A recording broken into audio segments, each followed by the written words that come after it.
Let's rock and roll. Let's rock and roll. Okay.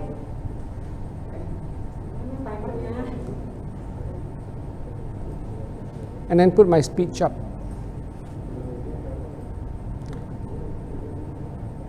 Okay, we're going to get started in about 10 seconds.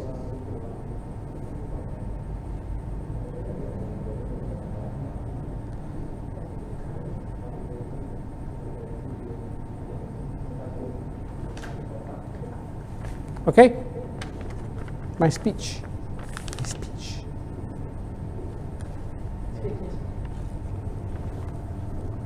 Good afternoon and welcome to all our participants here in Indonesia and from around the world. My name is Shoaib Kagda, and it is my honor to be your host for today in a very topical webinar on Indonesia's oil and gas industry towards the green transition.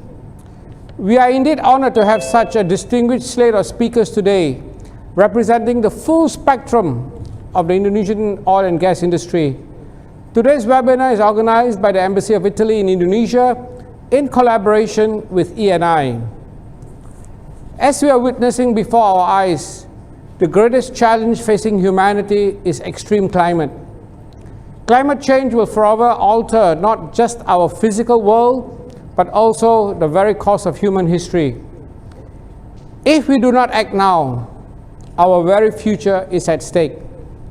It is thus timely and indeed critical for us to be discussing how the oil and gas industry can move towards a green transition. Given our heavy dependence on oil and gas to fuel our economies, our homes, and indeed our lifestyles, the industry plays a critical role in determining our future. It is not just about renewables, which are of course very important. Today, there are technologies available that can be quickly deployed to reduce our carbon footprint. The goal is really, as COP26 has just concluded, to reduce or lower our carbon footprint so as to mitigate climate change. And I understand that this very issue is currently being discussed by the Indonesian House of Representatives. The ideas and solutions raised today will therefore have far-reaching impact on Indonesia and her peoples. Before I will introduce our first speaker, I would like to state some housekeeping rules. Today's webinar will be divided into two sessions. The first will focus on the challenges that are in front of us, and the second session will touch on the solutions and the possible way ahead. I will be inviting the speakers in accordance with the rundown as outlined in the agenda. Each speaker will be given 10 minutes for his or her presentation. We will then have 30 minutes at the very end for Q&A, so I would like to encourage all our participants to keep their questions until the last speaker has finished. You can of course post your questions in the group chat, and I will direct them to the appropriate speakers. Lastly, please mute your mics, but keep your cameras on so as to respect our speakers. With that, let's get started. I would now like to welcome Mr. Giovanni Brigone. He's the Deputy Head of Mission and Head of Economic and Commercial Affairs at the Embassy of Italy in Italy. Pat Giovanni.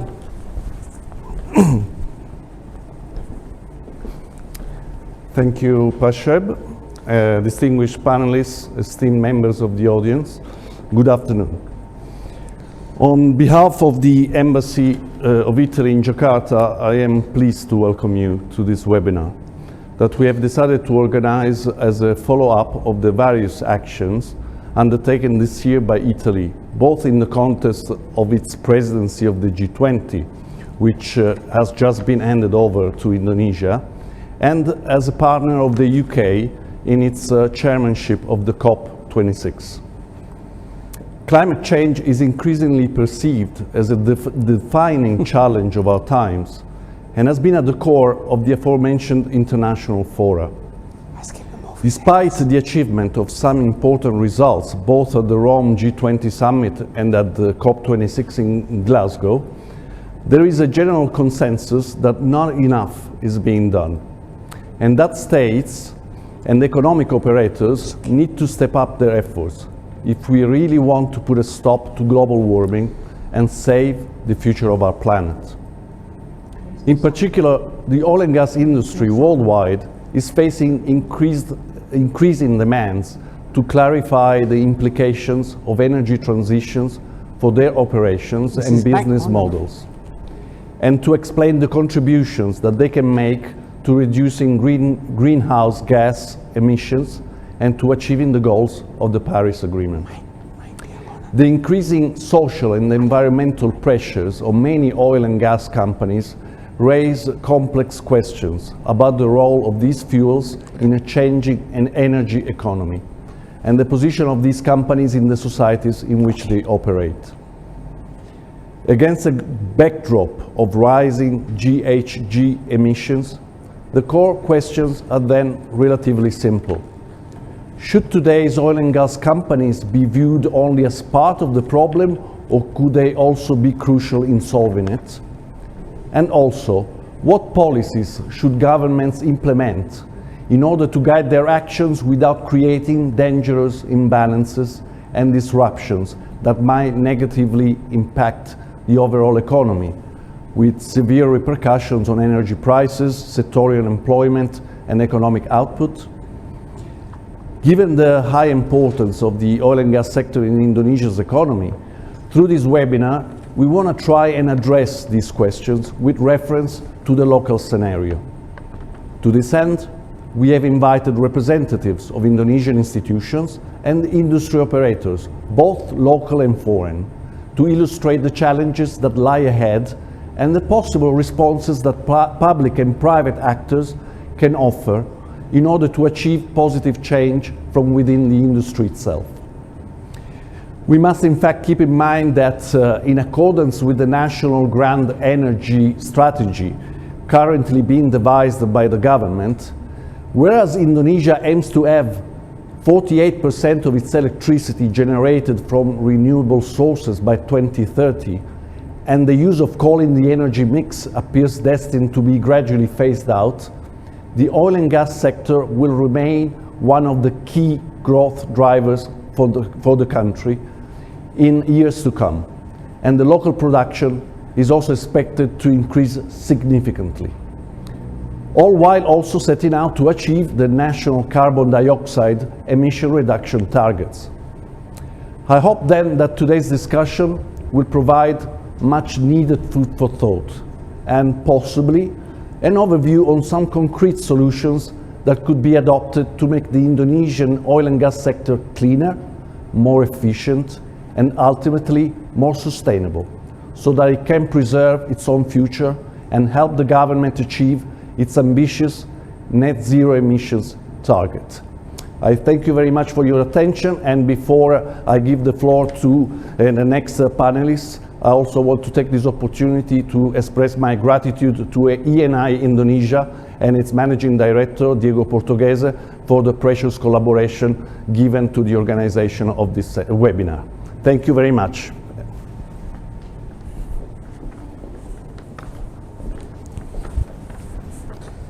Thank you, Mr. Giovanni, for very succinctly laying out the agenda and also the key challenges that we are facing today. It is now my pleasure to invite Mr. Oliver Richards, Country Director at the Department of International Trade at the Embassy of the United Kingdom in Indonesia. Mr. Richards, the floor is yours. Thank you very much, Bashir. Thank you to Pat Giovanni as well for the kind words about UK-Italy collaboration at the COP26 conference last year. I've got a few slides. I'm going to try and share them with you. I hope that you can see them when they come on.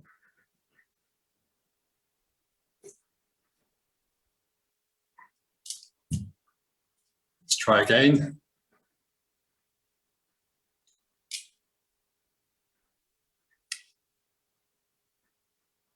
Okay, Can you see my slides, Mr. Shoaib? We can. Okay, great. So just in terms of setting the scene, I've been asked to provide a few remarks on the conclusions and outcomes from COP26 in Glasgow last year, or last month, sorry. And there are, if we can move to the next slide, there are basically 4 key words that I think is worth keeping in mind. Those are cash, coal, cars and trees. But before we get there, I think the key thing to highlight is that from a political perspective, we have been really pleased with the outcomes of COP26. I think for us, we felt very much that the Glasgow Climate Compact kept the 1.5% goal alive.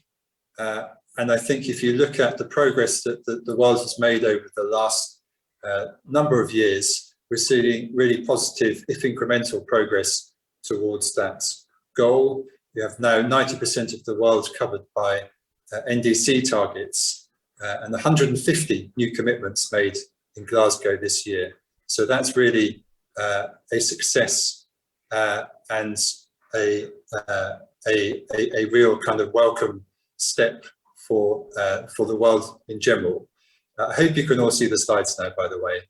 And the 4 key areas, as I mentioned, were cash, coal, cars and trees. So in each of those areas, we made real progress on the net zero agenda, principally on energy, which I think is of interest to this group. 40 countries agreed to phase out coal. And of course, in the other 3 areas, we saw $130 trillion of new commitments, investment commitments towards net zero. We saw 24 countries agreeing to stop conventional ICE car production by 2040. And of course, there was a significant agreement on deforestation as well, to halt and reverse deforestation by 2030, which 130 countries signed up to. So that we felt was a successful outcome. And if we can have the next slide, the next question, I guess, is where does Indonesia fit in that? And there's a picture of President Jokowi with our Prime Minister, Boris Johnson, doing something of a hybrid between a fist bump and an elbow bump. And the point here is that President Jokowi was one of 2 heads of state from the ASEAN region and was accompanied by 6 ministers and something like 600 delegates, I've heard. And if you take all of that into account, what you really see is Indonesia making a real statement on the international scene about its commitment to energy transition, which we think is new and has not been on that scale before. And in terms of actual commitments, Indonesia signed up to both the coal to clean growth statements and the statement on halting and reversing deforestation. So again, not just political, but actually real substance to what Indonesia's ambition is. And if just to sort of maybe look at the next slides, maybe I want to say a couple of things about what we as the UK have concluded in terms of how we can take forward our collaboration with Indonesia. And I think some of these things are pertinent to the discussion today. So essentially, we have 2 sets of policies which complement each other. The first is essentially new investments in technologies of the future. You can see some of the technologies on the screen. We call that our 10-point plan because there are 10 of them. And when you start to break this down, you will see that there are things here which there are really strong opportunities to partner with Indonesia in, like the electric vehicle and battery industry, where we are having some conversations, the finance space, where there is discussions around capital markets, and perhaps of most interest to this group, carbon capture, where in the UK we have both some of our own IOCs in BP, but also ENI as well, who are very actively involved in the early phase development of those projects. And I think there's a lot that we are developing in the UK, including with international partners, that can be shared potentially and brought into in partnership in Indonesia as well. So I hope there'll be an opportunity to explore some of those things. So that's the one side, is investment in the future. If we can have also the next slide,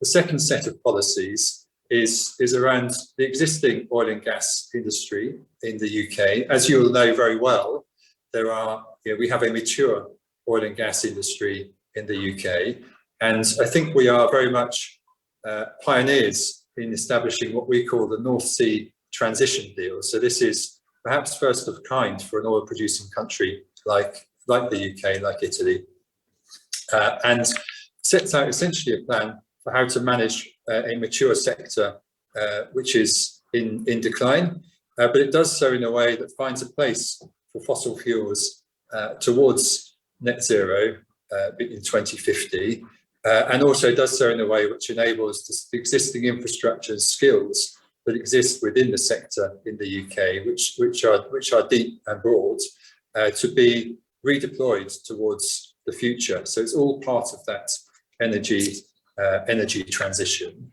And if I just maybe turn to the final slide now, one of the ways in which we are doing this kind of transition is through an organisation called DECOM North Sea, and that's focused around decommissioning some of our more mature assets on the UK continental shelf.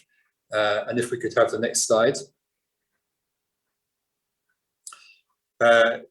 This is just really to illustrate that there are a lot of opportunities here to transfer existing skills into not only the technologies of the future, but different types of deployment around the oil and gas industry. So basically, in summary, I think we are really optimistic about where COP has played a role in moving forward the energy transition, but we also see really the opportunities for our industries in the oil and gas sector to really transition alongside the government ambition from what traditionally has been a mainstay of our economy towards this clean and green agenda that we're all pursuing.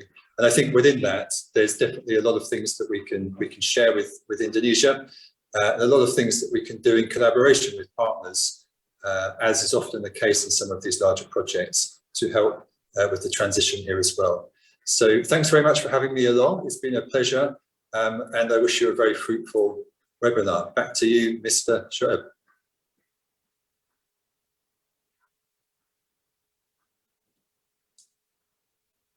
That this is going to be a monumental effort which will involve both the government and the private sector. We would now like to hear from the government of Indonesia. Can I please welcome Pak Tutuka Aryaji, Director General of Oil and Gas, the Ministry of Energy and Mineral Resources at the Republic of Indonesia, on the Indonesian government's political vision on the oil and gas industry green transition. Pak Tutuka, the floor is yours. Thank you very much, Honorable distinguished speakers, guests, ladies and gentlemen. We would like to share about the Indonesian government's political vision on the oil and gas industry's green transition. I am the Director General of Oil and Gas. In addition to the SDG, as a commitment to tackling climate change, Indonesia has also set up ambitious targets to reduce GHG emissions. The energy sector will contribute 314 million tons of CO2 with its own efforts and 446 million tons of CO2 with international assistance. Until year 2020, the portion of NRE is 11.2%, and it requires concrete and planned efforts to achieve the 23% target by 2025.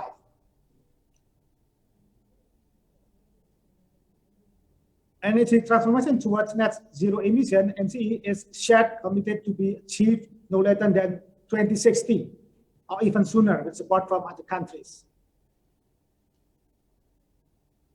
Clean technology selection is key in the process of reducing fossil fuels and replacing them with renewable energy to ensure availability, accessibility, affordability, sustainability, and competitiveness in order to achieve energy independence, energy security, sustainable development, as well as low carbon and climate resilience. Ladies and gentlemen, to maintain energy security, currently in the upstream oil and gas sector, there are proven reserves around 2.44 billion barrels of crude oil and 43.6 TCF of natural gas. And we still have also 70 unexplored assets.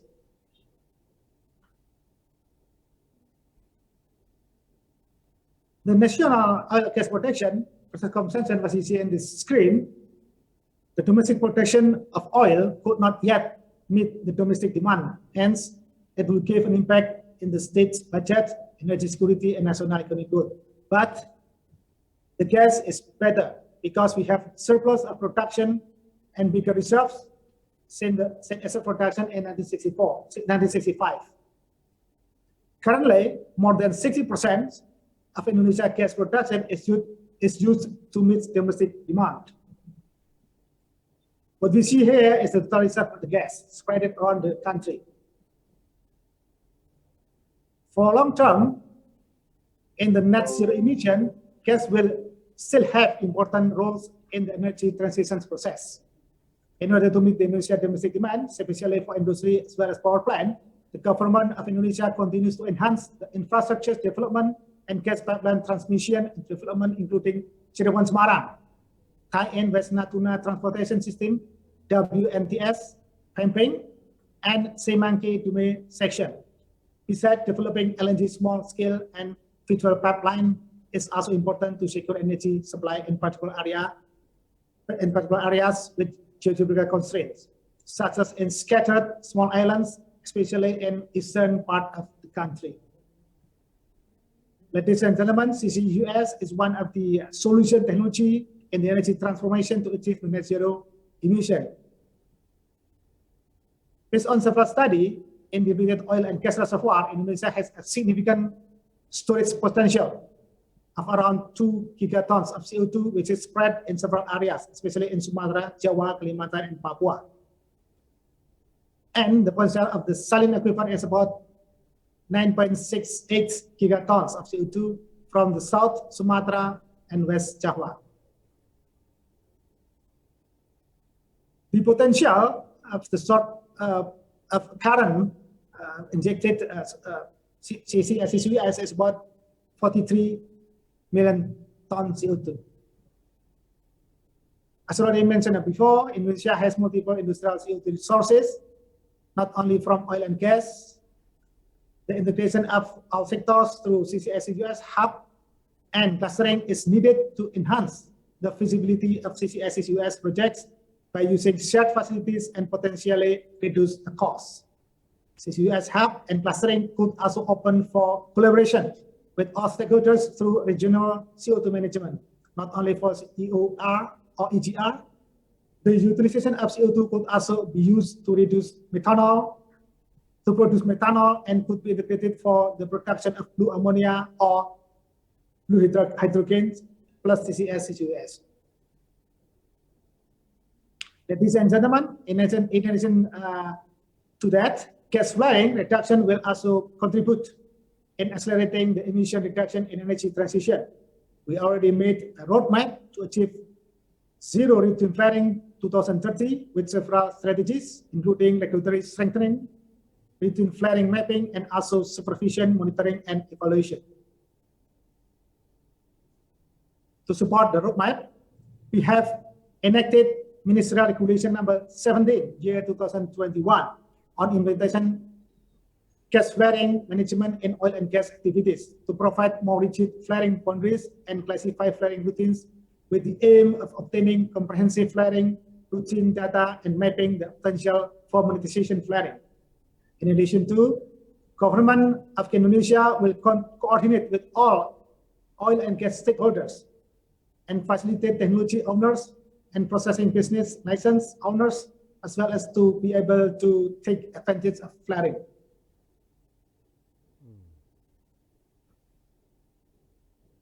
So in the future, with the high demand on gas, oil, and raw material to support other sectors such as industry, energy sector shall be one of the key tools in enhancing national development and economic recovery in the post-pandemic era.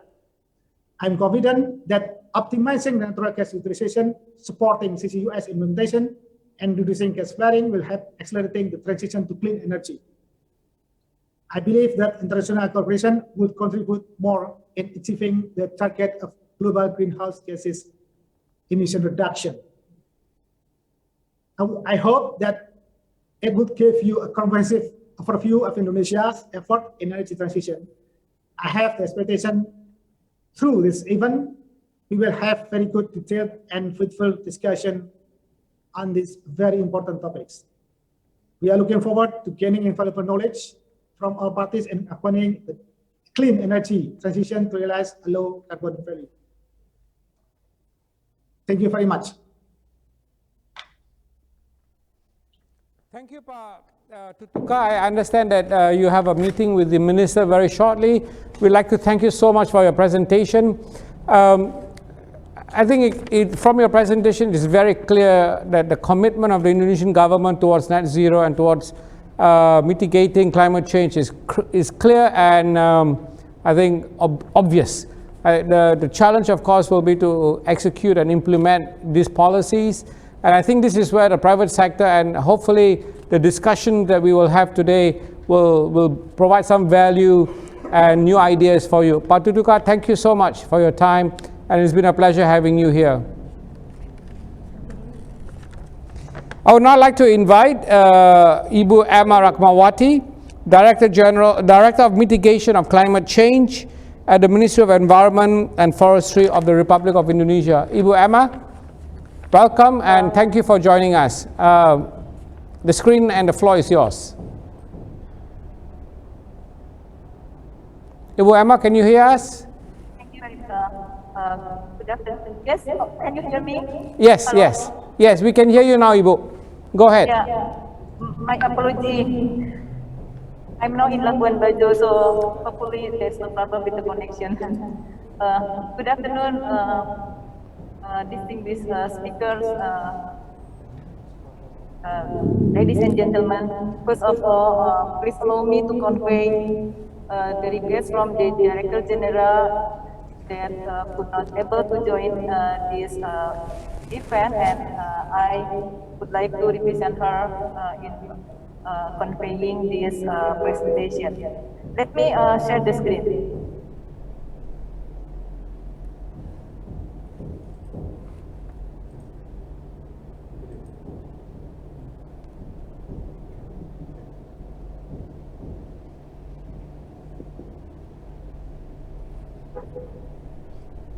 All right. Can you see the screen? Yes. Okay. I have 3 points in my presentation. One is the challenges, the facts, and also the expected responses. So on the challenges, we could start from our journey from Paris to Glasgow, when the president in Paris committed to reduce GHG emission 29% unconditionally, and then 41% conditionally. And then in Glasgow, the President of the Republic of Indonesia reiterated our commitment to reduce GHG emission with refer to our policy of updated NDC and also under the document of long-term strategy climate resilient 2050. In our NDC, this is the target, the details of for energy sector account for 11% for unconditional, and then on the right hand side we can see here the how this 11% account for 314 million ton carbon dioxide equivalent, then distributed into energy efficiency, and then new and renewable energy, and then clean energy, and for reclamation for post mining. And then at the bottom side, there are the activities for each subsector. I block here mitigation related to oil and gas industry, in particular in transportation and also in industry. So what we are going to proceed in 2050 towards a net zero emission in 2060 or sooner. In 2050, we have 3 scenarios. Of course, we would like to refer to the ideal scenarios on the right-hand side, low carbon, compatible with Paris Agreement or SCCP. Under these scenarios, we could inline our effort in reducing GHG emission with 1.5 degree Celsius.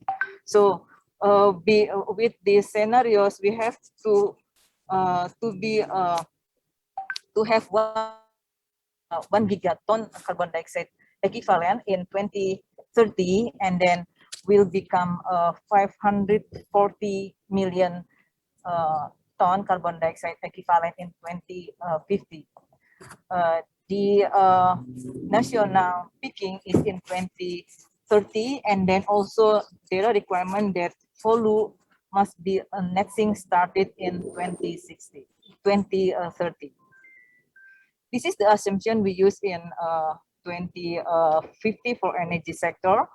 The box on the left-hand side is our assumption in our NDC, which refer to the current policies under the national energy policy.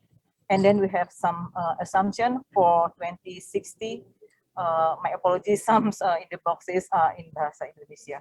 And then on the pie chart, this is the energy mix in the power sector. You can see here that the use of coal and also oil and gas is reduced in 2060, and then 2050, and the energy from new and renewable energy has more contribution in 2050. So I would also like to refer to what are current global commitments.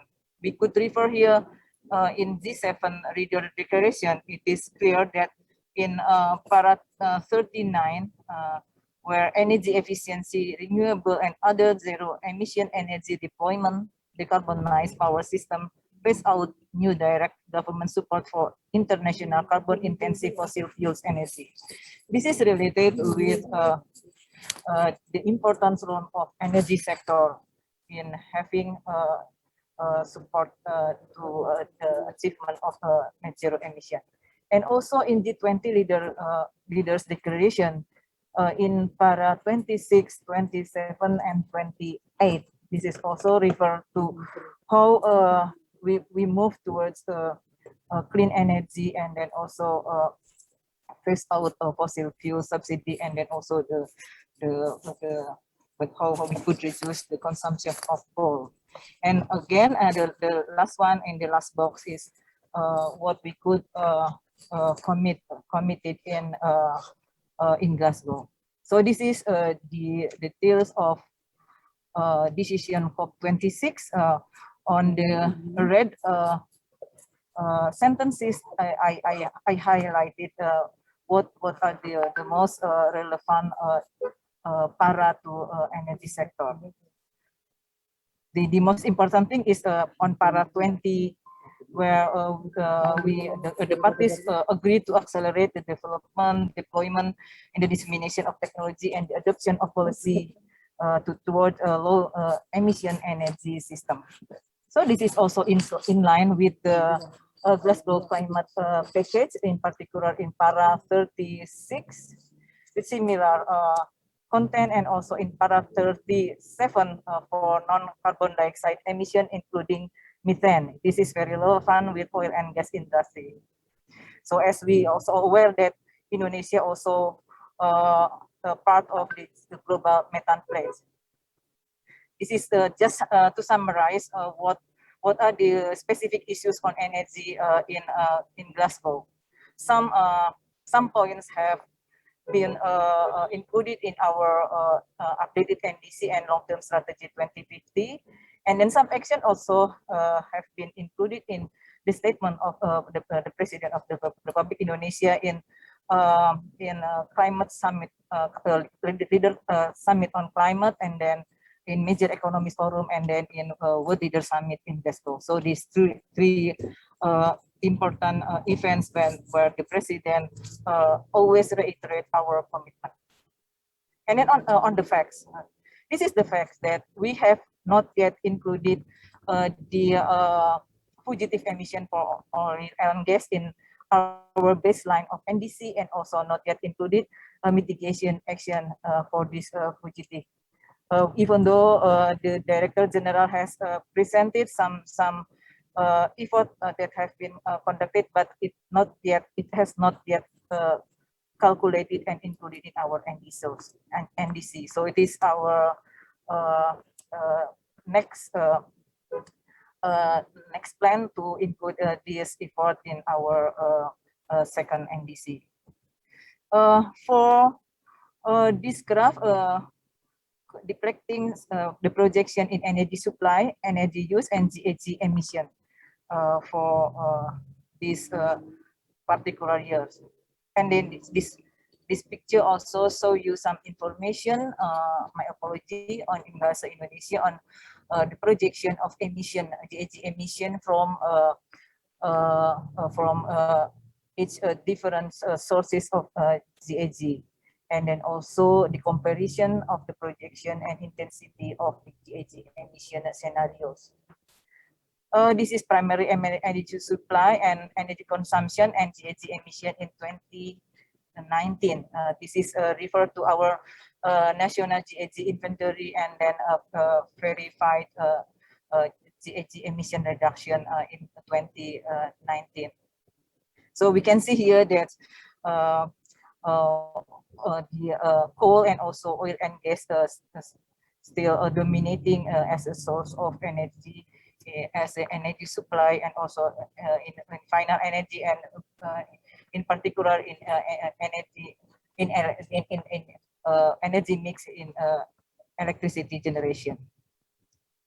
So this is some projection we have prepared, also included in our document LTS SCCR 2050 with regard to projection of energy supply and demand. So what is our expectation for oil and gas industry? In our document of long-term strategy toward a net zero emission 2060, we highlighted the importance of implementation of energy efficiency measures, in particular in household, in commercial, and also in buildings, and also in industry and transportation. And we also noted that the use of decarbonized electricity in transport and buildings are very important, and also fuel switching in power sector. We noted that it is very important to increase the portion of renewable energy, and also as we could refer to the global commitment. So we have a projection to increase the use of renewable energy in power and transport and industry. As previously mentioned, this document also highlighted the importance of CCS, CCUS in a transition period for using coal as in the power plant to have a cleaner and less GHG emission, as we now progressing currently in Indonesia in using CCUS. So this is in our scenario, the use of CCUS is after 2030. But with current development, we could more confidence that we have we could increase our GHG emission target by having earlier implementation of CCUS. So if you are talking about the target of 1 Mbp OBPD and 12 CFD, but how we can make it in line with the GHG emission in the energy sector. Of course, in 2019, energy supply, we have not yet, as I presented before that, we have not yet included oil and gas refinery and fugitive emission in our GHG inventory and mitigation due to lack of data availability. So we have included this mitigation into plan of improvement for NDC of our second NDC. And toward 2030, with regard to to achieve this target, so we have to design this target with implementation of zero flaring and venting, CCS and CCUS, and tree planting, and also energy efficiency in drilling, processing, and transportation. So we have included this in our RTS, and also to enhance ambition and GHG emission reduction. These also include current commitment in global methane pledge, including in oil and gas industry. The current development of Presidential Regulation number 98 2021 on carbon pricing has an important role in supporting oil and gas industry to increase their effort in GHG emission reduction by having this opportunity for incentive mechanism. So in the near future, oil industry could also contribute to carbon dioxide emission reduction when the industry began to implement CCUS to enhance oil recovery or improve gas recovery. That's all. Thank you very much.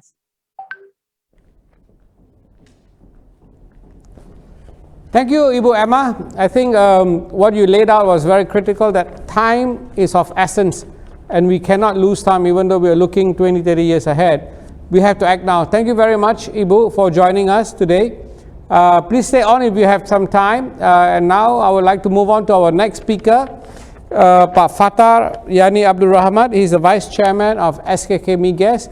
Pak Fathar, it's an honor to have you and welcome you to this very important webinar. I think SKK Migas is, of course, a very critical player in this industry, and without your participation and your contribution, all these nice targets that we are shooting for will not come to fruition. So, Pak Fathar, the stage is yours. Thank you. Thank you, moderator. Very good afternoon, ladies and gentlemen. I'm going to talk about specifically on the upstream oil and gas industry towards the green transition. The material that I'm going to talk about basically has been covered by the previous speakers. So I don't need to talk about more regarding what actually the plan. But however, I'm going to talk more about the impact on the business on the upstream oil and gas. Now, if you're looking at what happened in 2020, due to the renewable energy increase by 9.7%, you can see in 2020 we have the pandemic and the consumption of crude oil dropped, the natural gas dropped, the coal consumption also dropped. That reduced the primary energy consumption and it resulted in carbon emission reduction by 6.3%. This is the biggest demand drop in the history of energy consumption after the World War II. That's the fact that we had last year. You know, when the pandemic gone, maybe it's going to increase again. So then we're going to have more carbon emission probably in the future. I'm going to talk about what will be the world energy outlook.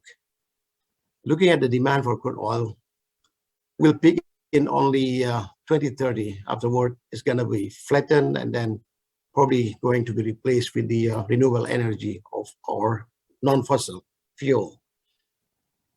However, the demand for natural gas that was significantly grow along with Asia's industry and economic growth, especially for the industry, not utilizing the natural gas as the fuel, but for example, petrochemical and other related industry. The demand for coal also will, looking at the increment prior to 2030. However, in the future, that will sharply decrease after 2030. If you have heard also the National Power Energy, or PLN, they got an idea that the utilization of coal will disappear by 2026. What does that mean? The demand for gas, of course, will increase. However, the question is whether this gas energy will still contribute for the CO2 emission. So maybe something that we have to think about, what would be the best utilization of gas production in the future. It is not in my slide today, but I'm going to talk about the long-term plan that SKK Migas put together with the oil companies. We have a very big, ambitious, ambition by 2030, production of oil, 1 million barrel oil per day, and the gas almost doubled in today, which is around 12 billion standard cubic feet per day. So this looks two conflicting objectives, right? The production will increase, by the fossil fuel. On the other hand, we're going to have the increase of the renewable energy or the green energy for the future. The question is, especially for Indonesia, will we be able, to only use the renewable energy to close our gaps? This slide telling that our future demand of the energy, from the percentage perspective here, by 2050 or 2030, 2040, tend to decrease by percentage, as well as the gas and as well as the coal. However, if looking at the amount, the volume itself, the volume tend to increase. Looking at the volume increase, or the demand of oil will increase by 139%, still increasing, while the gas demand will increase almost 300%. What does it mean? That means we still need a fossil fuel for Indonesia until 2050. The question is, can we contribute more in the program of this COP26 or climate change, in terms of how are we going to decrease? I think the previous presenter already put together the plan. We still need to decrease the CO2 emission, but with the production increment, you're going to see this slide, the gas greenhouse gas emission by between 2020 and 2030. The gas emission, the CO2 emission will increase. You see, by 2030, we're going to have like almost 32.83 ton CO2 equivalent. So we need to do something here, right? So by 2050, the target by the government will have a net zero. Is it achievable or not? Well, this is put a lot of pressure for the upstream oil and gas industry, right? We need more hydrocarbon to be explored and exploited. On the other hand, we have to produce in such a way that we follow the climate change requirement. Now comes the technology comes into play. I think the previous speaker already talked about the CCS, CCUS, the utilizing all these renewable energy like solar panel, whatnot, for our industry. That put a lot of pressure for the upstream oil and gas investment, especially for the capital investment. In the past, we didn't consider all of these requirements. Now with the same production, the same resource that we have, on the other hand, we have to, in addition to that, we have to put together, the amount of more investment that will give, probably the production will not be attractive or not economic. This is the challenge that we face. So that's why, from the business point of view, the government need to take a key role here in trying to attract the investment. Yeah, do we have a good fiscal term to attract the investment, covering all these requirements for the future?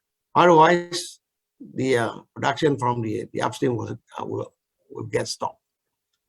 Yeah, so the policy also need to be revised to accommodate this, especially for the business in upstream oil and gas.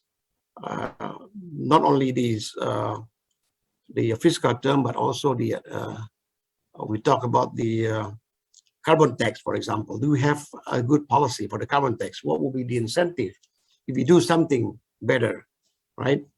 At the moment, I think the parliament right now, I think in discussion with the government of Indonesia,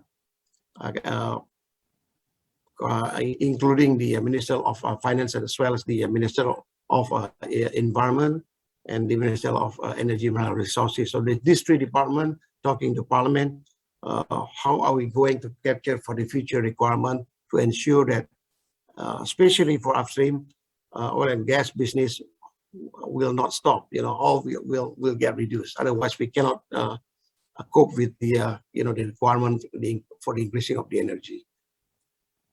So that is basically the key point I'm going to talk. I'm talking to you today is how are we going to accommodate all this pressure? Yeah, not to mention the financial institution. Some countries they're trying to shift the funding for the industry, shifting from the fossil fuel to non-fossil fuel. This will be very, very difficult for upstream oil and gas, to make more plan of development in the future. So that's why the government need to sit down together with all related ministers in order to make a good policy, make sure that this is very attractive and not making the investment, delay, and also especially for those. The oil and gas block that still have a very big resource, or reserve until, for example, 20 or 30 years from now. Give you some example of the policy. I think this the other speaker already talked about the policy and regulation, the energy management. I think the zero routine flaring also is one of the at the moment this is still temporary, but future design of the facilities must handle how can we handle this fit for purpose, but with very, very not only minimal flaring, but zero flaring, and also make sure that facilities design we don't have a fugitive emission. That also will impact the cost of the project, and the reforestation. I think this is already mandatory for us. Still ongoing progress. This is the one that we are doing right now is a requirement by the EIA, environmental impact assessment and requirement. And also we're going to talk about CCS and CCUS. So we have identified a number of blocks that we're going to introduce this technology, CCS, CCUS. For example, like in the Cepu block, we have the Jambaran Tiung Biru that will produce CO2 quite a lot. Around the area, we have a very, very mature field for the oil field. We're going to utilize this as CO2. Fatar, if I may just interject, we are going to be quite short of time, so maybe another 2-3 minutes to wrap up, Pak. Okay. Yeah. So thank you. That CO2, the enhanced oil recovery, and the other project like BP and Marcella also, we covered that for to accommodate this requirement on the green energy. Some others example here, actually, we are working on the reducing the flaring, utilizing the associated gas. So this is only just new example, but we still need some example that we have done today. Well, we need new technology in order to accommodate the requirement for the future. So that's the situation that we have in the upstream oil and gas right now. So bottom line, the government need to play a key role here to accommodate the future transition. Thank you. Back to you. Thank you, Pak Fathar. Thank you so much for that very insightful presentation. Please stay with us. We have some questions coming in, but we'll keep the questions to the end, if you don't mind, Pak. So that was we have come to the end of our first session, where we really looked at the challenges facing the oil and gas industry and Indonesia in general. And I think our 3 speakers have really outlined the key challenges, as well as some of the things that the government of Indonesia is doing, as well as SKK Migas. Our second session now starts with solutions. What are the key solutions that we have? And as we mentioned earlier, time is of essence. So let's get the ball rolling by our first speaker, Ms. Marjolin Wajong, Ibu Meti. She's the Executive Director of the Indonesian Petroleum Association, and she'll be talking to us about how the industry is preparing for the green transition. Ibu Meti, the floor is yours. Good afternoon, everyone. Thank you for this opportunity. I'm Meti Wajong from the Indonesian Petroleum Association, and this is an association where the members are the players of upstream oil and gas, those who have the working area, but also companies that support the oil and gas activities. Okay. Actually, a lot of things already said by the 3 speakers before me. So even though I will say many things the same, but I will give some input then. Okay. Next slide. Yeah, okay. I would like to show this slide, a simple slide, actually much simpler than the one that showed before, just to say that Indonesia in the past was able to have the production that bigger than the consumption. But with the consumption, domestic consumption increase and increase, while start in 1999, Indonesia declining production continuously. Then I think it's around 2003 that our production, oil production, is lower than the consumption. So that's when we start importing the oil. Okay, this is an important thing. I would like to show this just to show we have problem with import, because import is not good. Indonesia lose the opportunity to have a lot of good benefit from multiplier effect if we import. Okay, during this transition time, going from the fossil energy to the clean energy, what is the focus of oil and gas? Next slide, please. The focus is about reducing the carbon emission. Would like to show you many of the data here already set before. Would like to show you the low carbon emission versus the oil and gas production. So you see that by 2030, Ibu Emma already mentioned about the plan to have 29 reducing GHG emission 29%, and that's without the support from outside, and 41% if we get the support of the international support. If you see that 11% come from the energy sector, but that's total energy sector, not only the upstream oil and gas. So that include the power plant, include the transportation. Okay, and Pak Tutuka already mentioned that by 2060 or sooner, Indonesia would like to achieve the net zero emission, right? That's by increasing the use of renewable energy, reducing consumption of the fossil fuel, and promoting the CCS and CCUS. But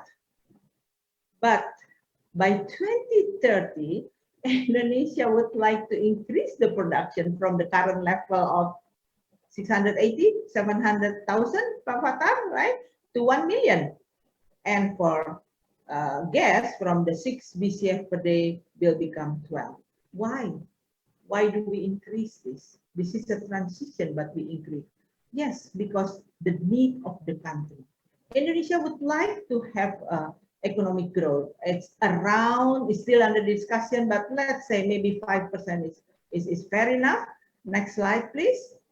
And like mentioned already, that because of this economic growth, then we plan to have energy demand increase.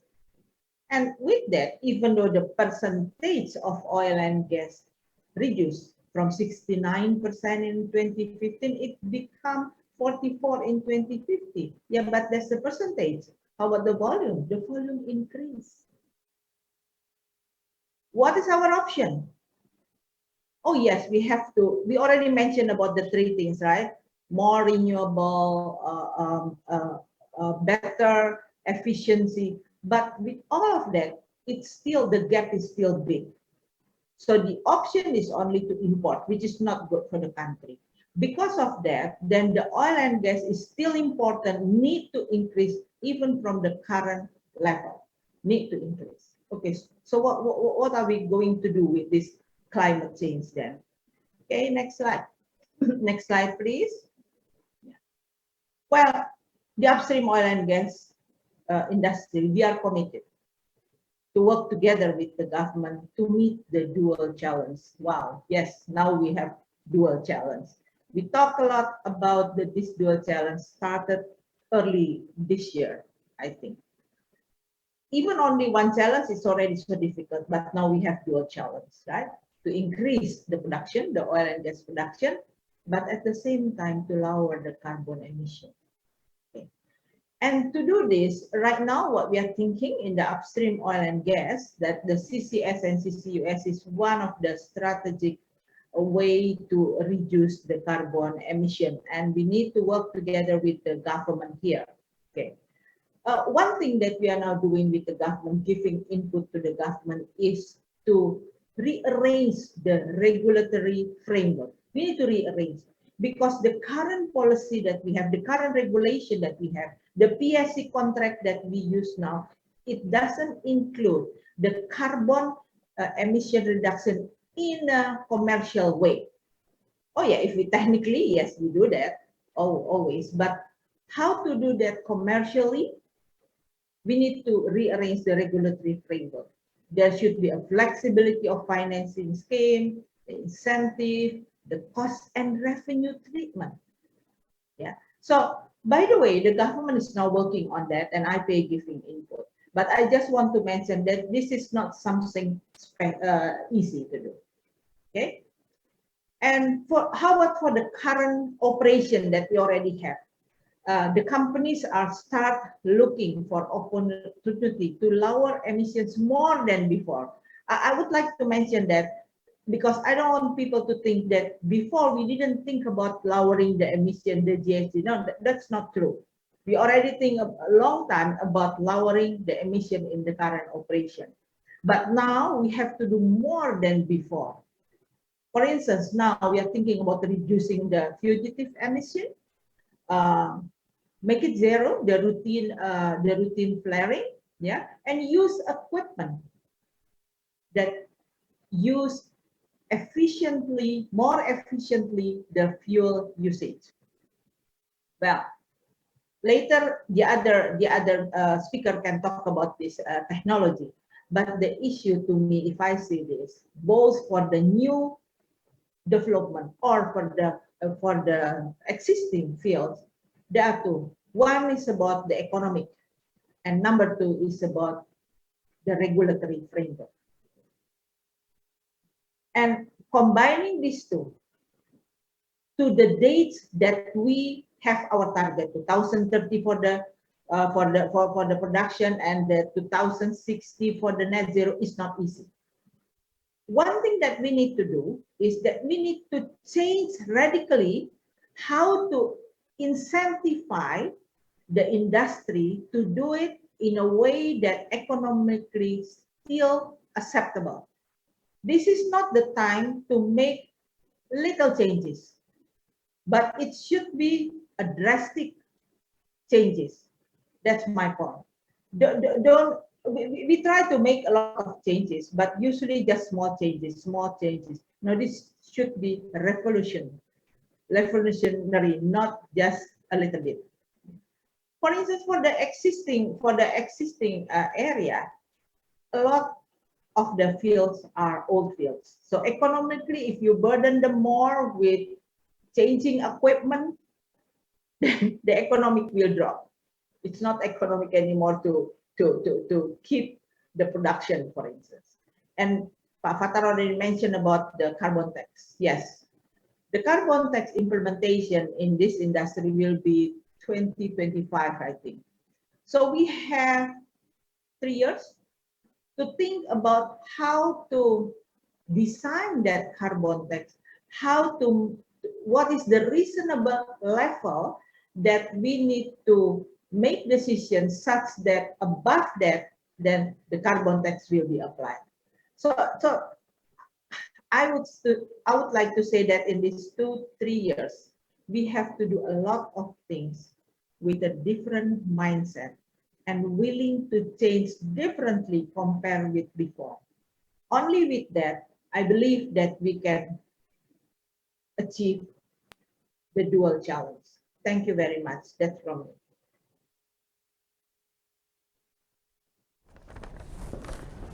Thank you, Ibu Meti. I think that was a well put presentation in terms of how certain factors need to come together. Regulation, incentives, and of course, technology. So thank you very much for that, Ibu Meti, and thank you so much for keeping to your time. I really appreciate it. Now we have Mr. Andrea Masanic. He's head of forestry and RED initiatives at ENI, talking about the strategy for decarbonization. Mr. Andrea, the floor is yours. Good afternoon to everyone. Thank you. First of all, thank you for this opportunity. I will try to keep in the 10 minutes. I'm heading the the forestry and RED Plus initiatives at ENI, and it is an important part in our decarbonization path. So if we can just have the slides, I've just put a few. Next one.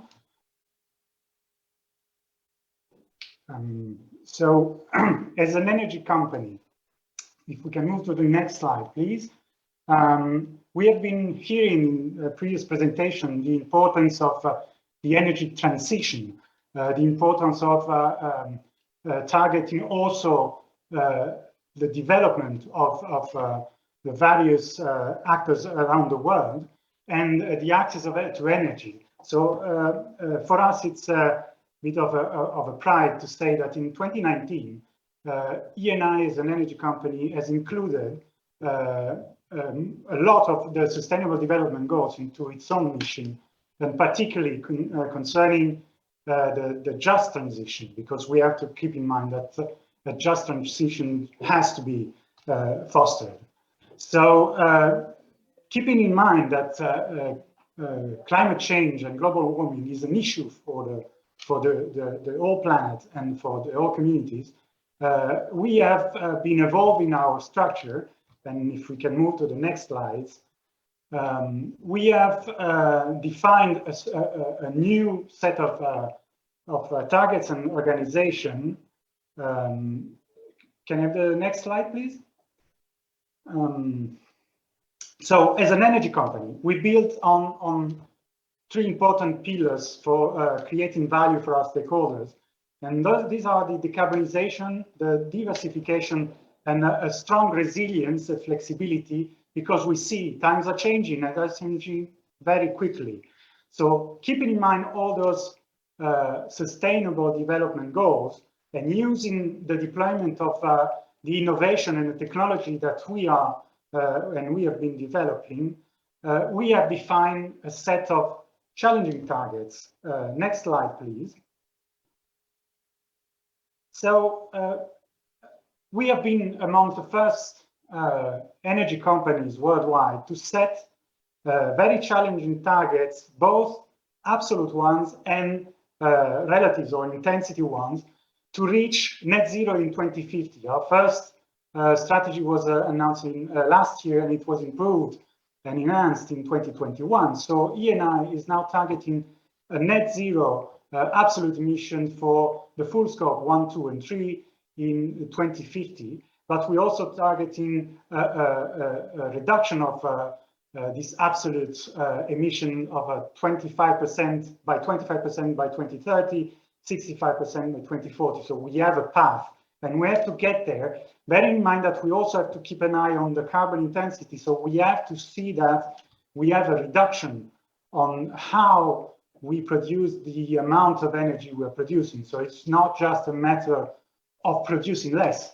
It's also a matter of producing in a better way the energy that the world needs.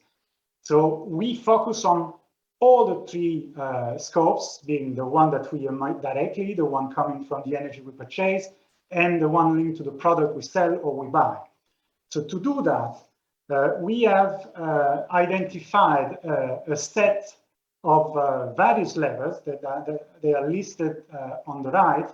And if we move on to the next slide, we will see that actually the ambition is to change completely our way and the way we are. So we are targeting an increase of efficiency, of course, in the way we do things, but we're also targeting a change in the energy mix. So we are targeting a 90% share of natural gas as compared to the share that it has now, that is 60-40.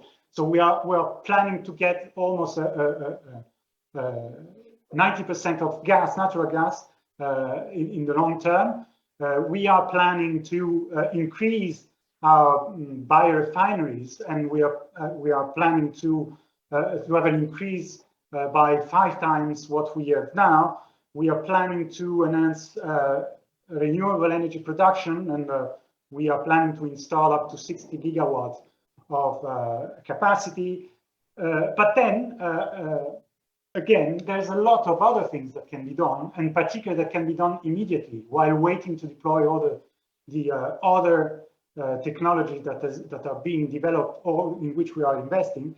And those are the two main levels that I would like to talk about in the next 5 minutes. But I'm talking about CCUS and forestry, or natural climate solutions. So carbon capture, usage and storage will account for about 50 million tons per year in 2050, and natural climate solution and forestry for about 40 million tons. That means that roughly 10% each of those levels will reduce the full amount of emissions that we are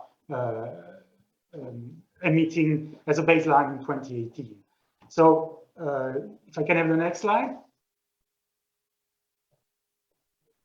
So what we are doing in terms of carbon capture and storage, we have set a target, as I said, of about 50 million tons per year in 2050, but we are also targeting about 30 million tons per year in 2030.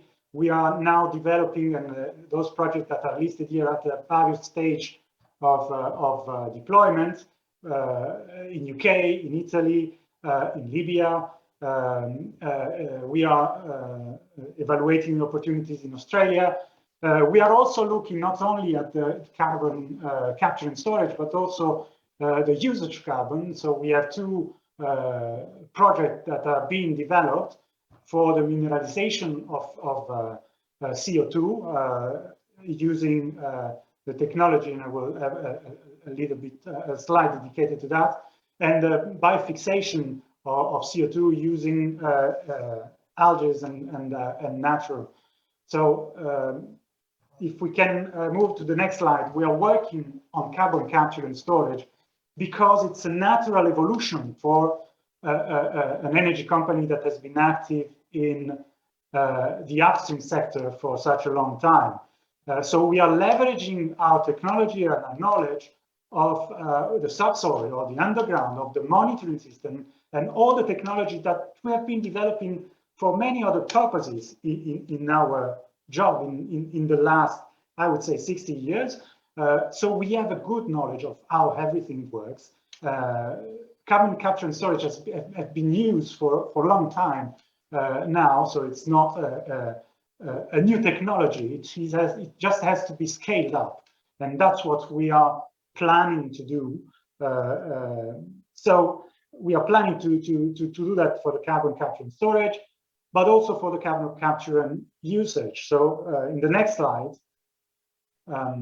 we can see that we are targeting also, for example, as a first step, the mineralization to use CO2 that is permanently fixed in the form of carbonate that can be used, for example, in the production of cement materials and construction materials, but also by fixation using algae and producing this algal flour that can be used for food, for animal feed, for nutraceuticals, for cosmetics, and many other usages. But it has been mentioned, you can do a lot with the carbon, the CO2 that you capture. It has also only have to be scaled up.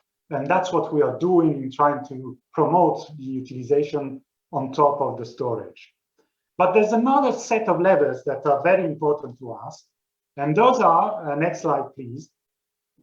The natural climate solution. Why am I mentioning that? Well, of course, because I'm heading the unit that is dealing with that at TNI. But the reason is that natural climate solution use the power of the ecosystems to not only capture and store the carbon, but natural climate solutions are also able to avoid and reduce greenhouse gas emissions by using the ecosystems, the soil, the plants, and the water. They also have a very important factor in them. It's building them that they also improve the economic and social development and the livelihood of communities that are mostly impacted by climate change. And we must not forget that those that are mostly impacted are not the ones that are using very expensive cars in the world. So next slide, please. We have decided to start our action on natural climate solution on a level that is called REDD+. So REDD+ means reducing emissions from deforestation and forest degradation. But it also includes this plus that improves the conservation of ecosystems and biodiversity while promoting sustainable revenues for local communities. Why are we focusing on deforestation and forest degradation? The reason is, at the moment, deforestation worldwide is causing more emission of greenhouse gases in the world than the whole European Union.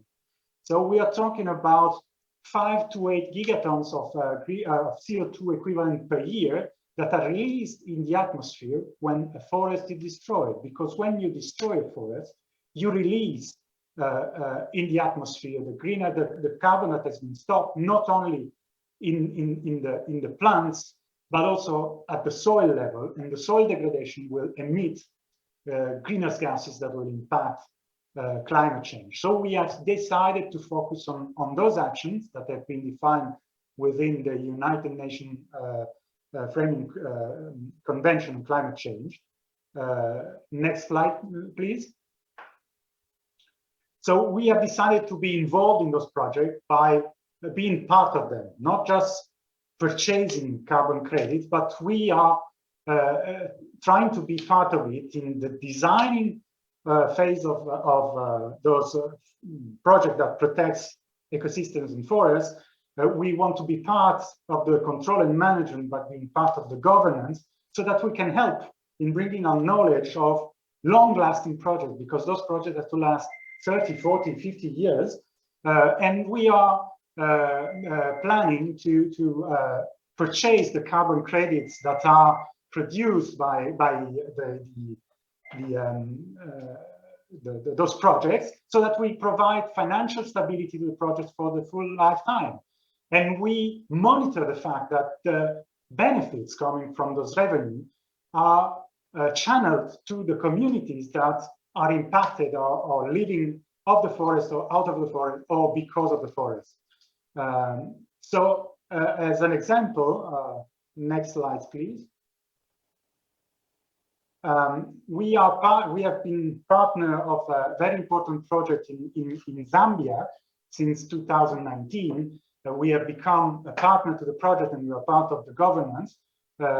And we signed an agreement for supporting this project for 20 years by purchasing the full carbon credit generation, so that we can help protecting almost 1 million hectares of forest that is threatened in this area of the world. We have been able, up to now, the project has been preventing the destruction of almost 30,000 hectares. It is protecting more than 10 species that are in the red list of the IUCN.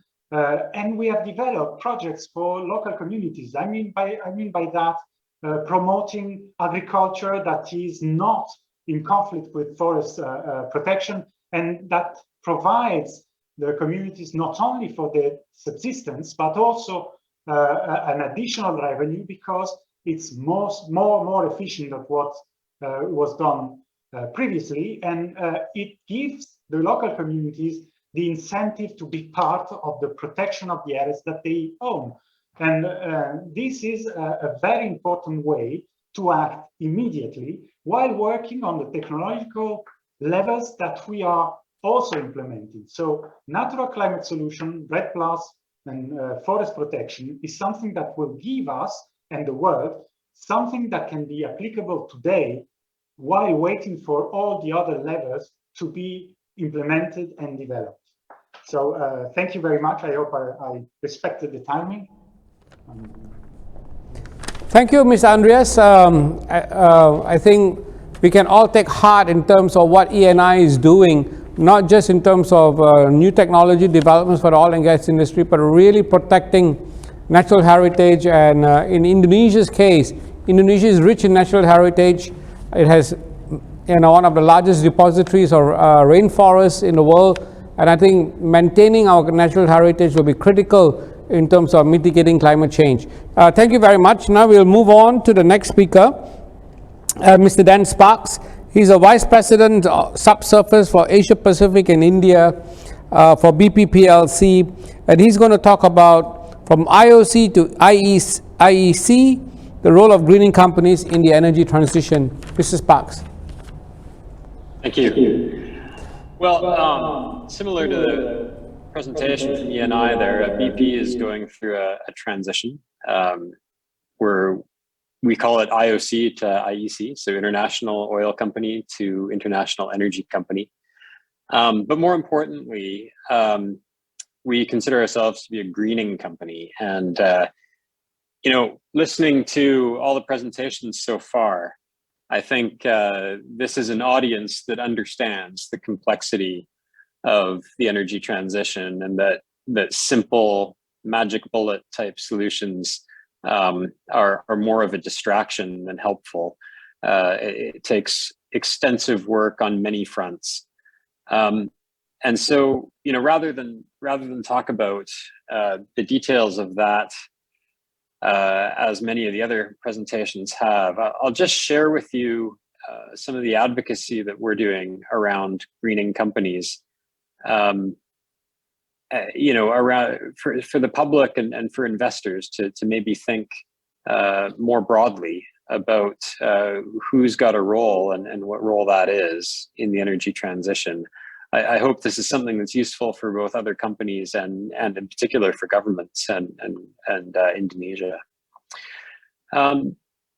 So the carbon budget is finite. It's running out fast.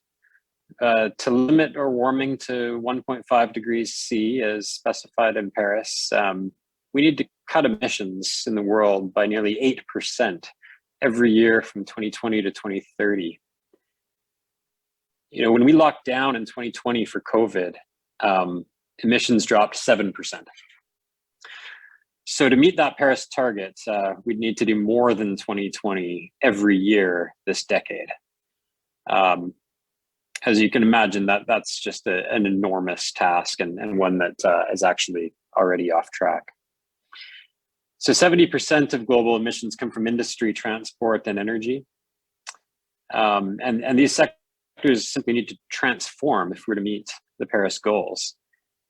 So green companies or zero carbon companies play a vital role in that. But we cannot just rely on new businesses to transform these sectors.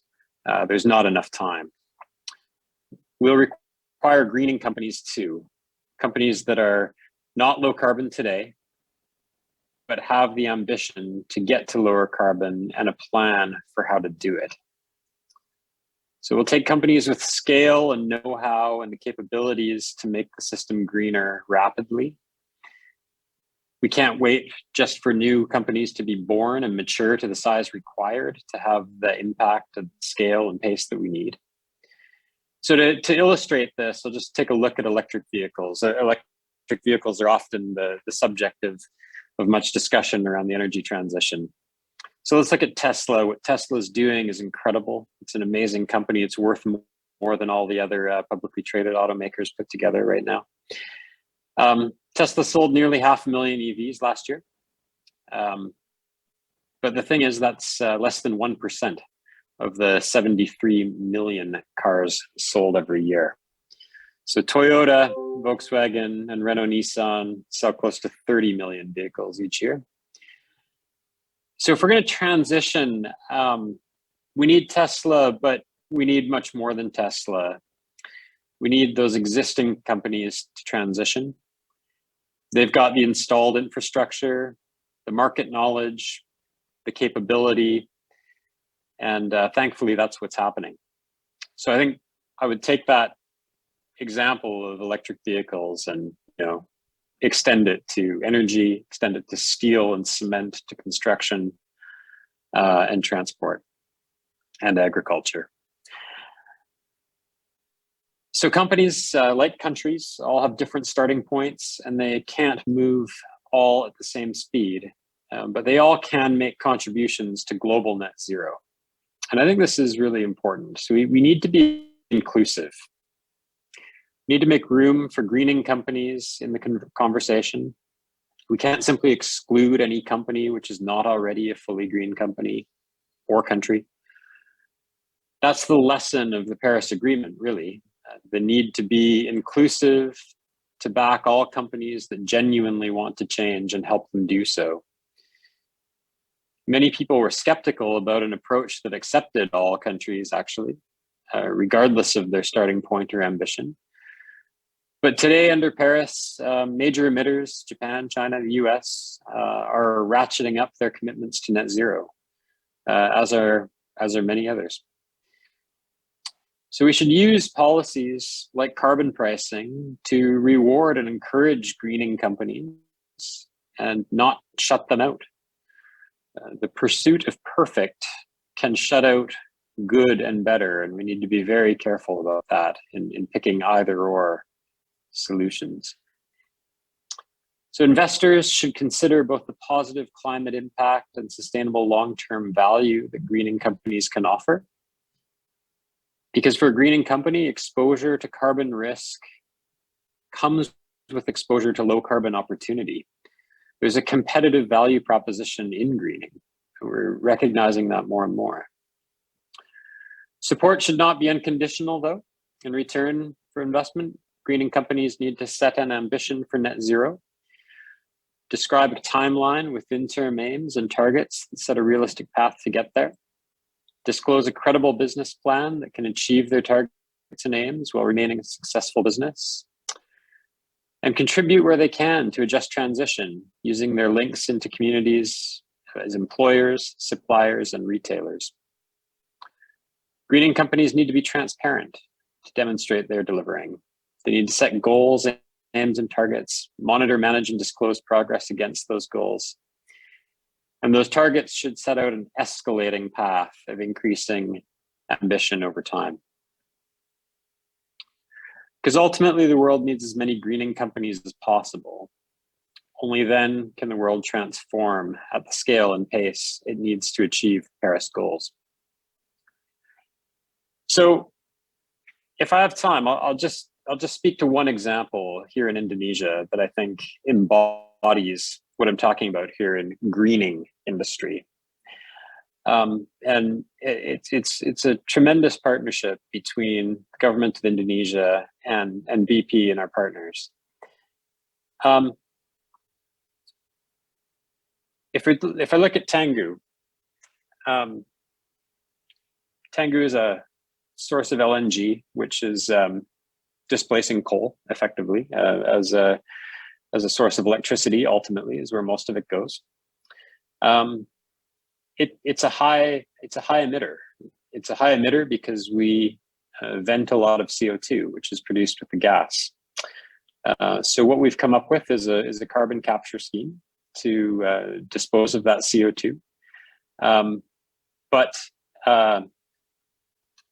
importantly, carbon capture needs advantages to work, and I think finding those advantages is really the key. So what happened at Tangguh? Well, because we need to separate the CO2 from the gas to make LNG, capture, which is the expensive part of carbon capture and storage generally, is paid for already.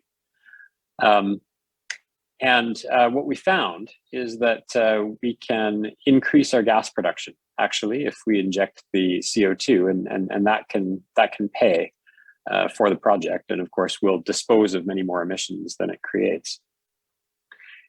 Once that CCUS project is implemented, Tangguh is actually a tremendously advantaged asset from an unit emissions point of view. It's close to markets, so few shipping emissions, and it's an incredibly energy efficient plant because investments were made in the beginning in combined cycle power generation. And so, after CCS, Tangguh will be an industry leader in emissions intensity of delivered gas. But of course, it's still left with a lot of hard to abate emissions and all of the scope 3 emissions from burning the gas when it gets to market. And that's where the nature-based solutions come in, which we were just hearing about from ENI, to develop essentially, new business, new natural resource development that is negative emission, and deal with those hard to abate and scope 3 emissions. So it's a complicated story, and it requires hard work across many different areas to green industry, to green companies, to green countries. And I think that's a really important message that those of us in this industry and with the experience and expertise need to convey to the world as we face increased pressure all the time for simplistic solutions where the perfect is shutting out the good and actually preventing progress in many ways. So I think there's a tremendous opportunity here actually for Indonesia with incredible nature resources to capitalize on being a greening economy with greening companies. And I hope that some of you find this useful in the advocacy that you're doing.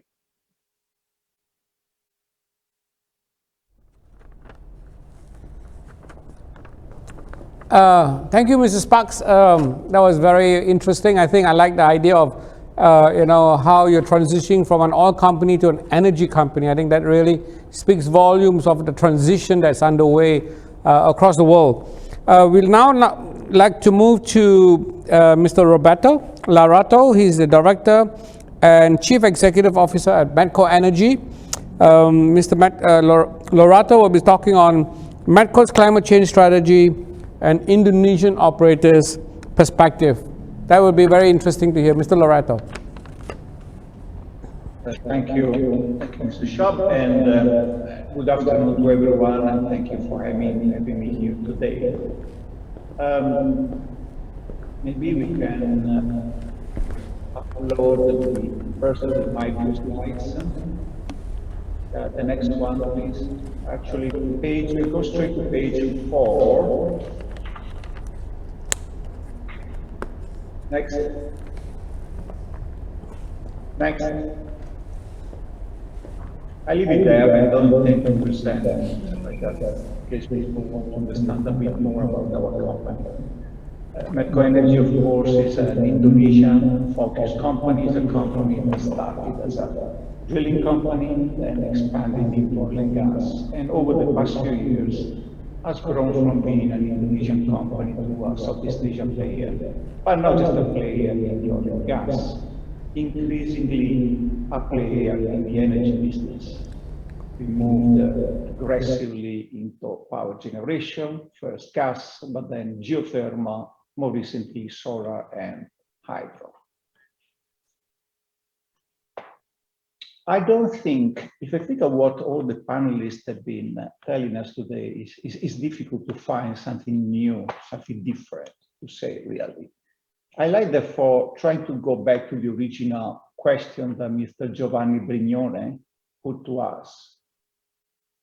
Can the oil and gas industry be part of the solution rather than just being, as today often it is, identified as the source of the problem? Obviously, Giovanni's is not a question, it's a challenge, really. Now, I think the answer is yes. This answer is yes, because as we've seen from the presentation, Mr. Richard and Meti, actually, this industry does have the skills, the capabilities, technologies, project management, especially important when you're talking about readdressing, restructuring an industry and the way we produce energy. But having the skills and the capabilities and the resources might not be enough. Does the industry have the will to be part of the solution? I think from what we heard today, this industry has a strong will to be part of the solution. Certainly a stronger will than he had yesterday. And I'm sure tomorrow we'll have an even stronger will than he has today. Just arising out of the increasing awareness of the magnitude of the challenge arising out of climate change, of the awareness of how our skills and capabilities may actually contribute to the solution, and actually awareness that either we are part of the solution or we are dead as businesses. However, when we translated these issues, these challenges, and we want to translate into a realistic, executable strategy, then we also need to really qualify and determine what is the scope of the challenge. And the challenge is not just about reducing and eventually, hopefully, eliminate carbon greenhouse gas emissions. Actually, the challenge is to do that whilst continuing to ensure the supply of sustainable, reliable, affordable energy for all. And that is the element that makes these challenges extraordinarily difficult. Someone said before, a monumental task. Now, we as a company, as an Indonesian company, we started looking at this issue about energy transition a few years back. And that's why, alongside our core oil and gas business, we started investing into power generation and making of our power generation business the platform for our expansion into the greener energy, into renewables. The next slide will be page 7, please. Next. Next. Leave it there. I leave that there for the curiosity of the ones who want maybe to dig more into the details. I know it's a busy slide. We try to capture in one page what is the essence of our company's climate change strategy. Now, starting from what they said before is, okay, realization of where we are, where we live. As we know, as had already been mentioned earlier, hydrocarbons will be a large part of the energy mix for the medium term. Now, I will have to add, especially in Asia, especially in Southeast Asia. So first, the realization is that the world will move at a different pace depending on the geography where we operate. I think European countries, most of European countries today are at the forefront in terms of commitment, in terms of resources, in terms of policies, because they have the infrastructure already, because they already have a very well developed and, let's say, rich population, because demographically, they're not growing fast. All elements which are so different from where we live instead. Southeast Asia is young, demographically still growing, the consumption of energy per capita is, I don't even know whether it's 1/10 average of what it is in Europe. And it's young, People want to grow, want to have access to better, richer, healthier lifestyle. That is going to require a huge amount of new energy, not just to maintain what we supply today. So that is the first realization. Different parts of the world will move at a different pace. We, again, look at the strategy from the perspective of a company that is operating and has to make investment decisions for its future every day. Then we look at what's happening around us in the market. What we see is that a number of large international major oil companies, European, Americans, are rebalancing their portfolio, both in terms of structure as well as geographically. What does it mean? It means that, for example, in our area, we are seeing large producing assets becoming available for smaller, medium-sized producers like Medco Energy. As long as, of course, not only you can afford to acquire them, but especially as long as you can demonstrate that you will be able to do a job at least as good, if not better, in terms of cost efficiencies, in terms of emissions management and reduction. And you have to demonstrate that you can do better, otherwise you will simply not get the money for those acquisitions. For a company like ours, which heavily depends on access to international capital markets for this expansion, these are must deliver. So this is the framework within which we operate. These are the ambitions we set for ourselves to be part of the solution. And then again, when we look at how we go to transform into executable tasks and what goals we're setting ourselves, all right, after years of discussions, attempts, collaborations, engagement of a number of consultants who really sort of taught us a new language and new strategic frameworks. We came recently to publish our refreshed strategy, which is not, it's not something revolutionary for the industry, but it is quite represent a high level of commitment when you look at where you're starting from and where you operate. So Medco is committed, as many other companies, to achieve Scope 1 and Scope 2 net zero emission by 2050, which is the agreed, acknowledged critical date target for everyone. Do I actually know exactly how we're going to get there? Well, the answer, not yet. what we know and what we are doing is to elaborate roadmaps and action plans for the next 2 or 3 years, whereby we will be able to determine KPIs that are credible, sustainable, but especially KPIs that we can measure the progress, we can report, and international institutions will be able to check on our results.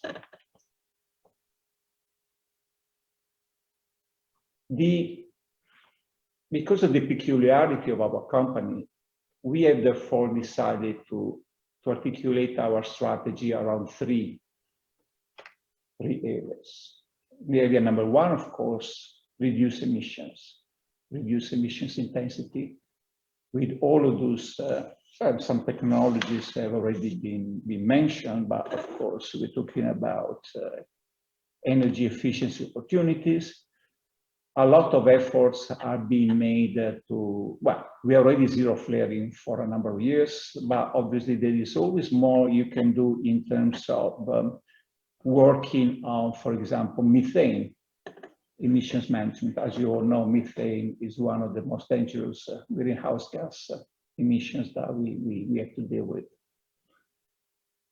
in terms of the environment. I mean, we are applying a number of technologies. We are looking at new contractors and suppliers to help us with that. We are embedding new engineering concept and design in the new developments so that the new developments will be inherently more efficient and cleaner than the old ones.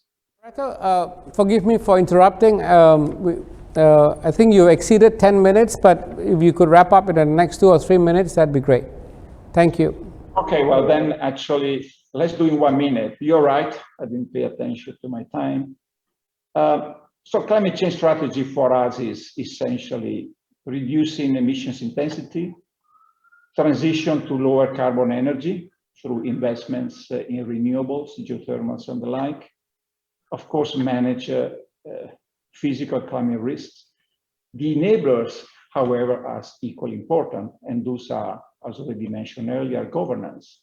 It's not about able to say what you're going to do. You need to have governance in place. You need to have the ability to measure and report.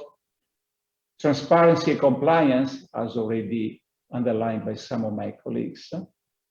Collaboration and engagement within the industry, within the institutions. I did like the definition used by Don Sparks of being inclusive with all of these aspects. And there is a last element that I leave for us to think about, is the ability to attract the right talent.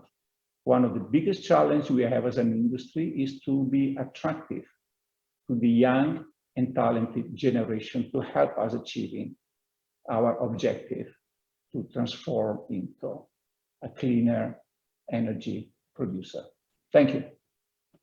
Very much, Mr. Loreto. I think MATCO definitely has a very ambitious and I think a very fast-sighted vision to be a green energy company. Thank you so much for your presentation. I'd like to now move on to Ms. Maria Safruza. She's Executive Vice President, Engineering, Construction and Solution for SNAM. She will be talking about the role of green infrastructure in the energy transition. Ms. Safruza, the floor is yours. Thank you so much, and thank you for having me today. Even if I'm outside the region, I'm actually based in Milan. But looking at all the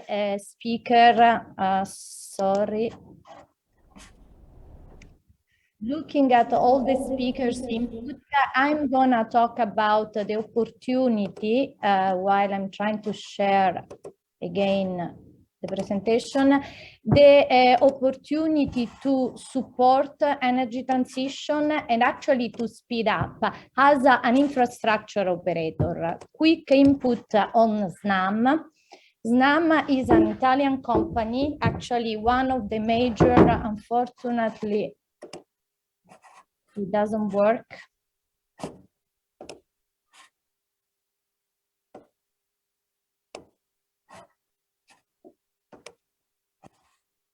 Can you see it?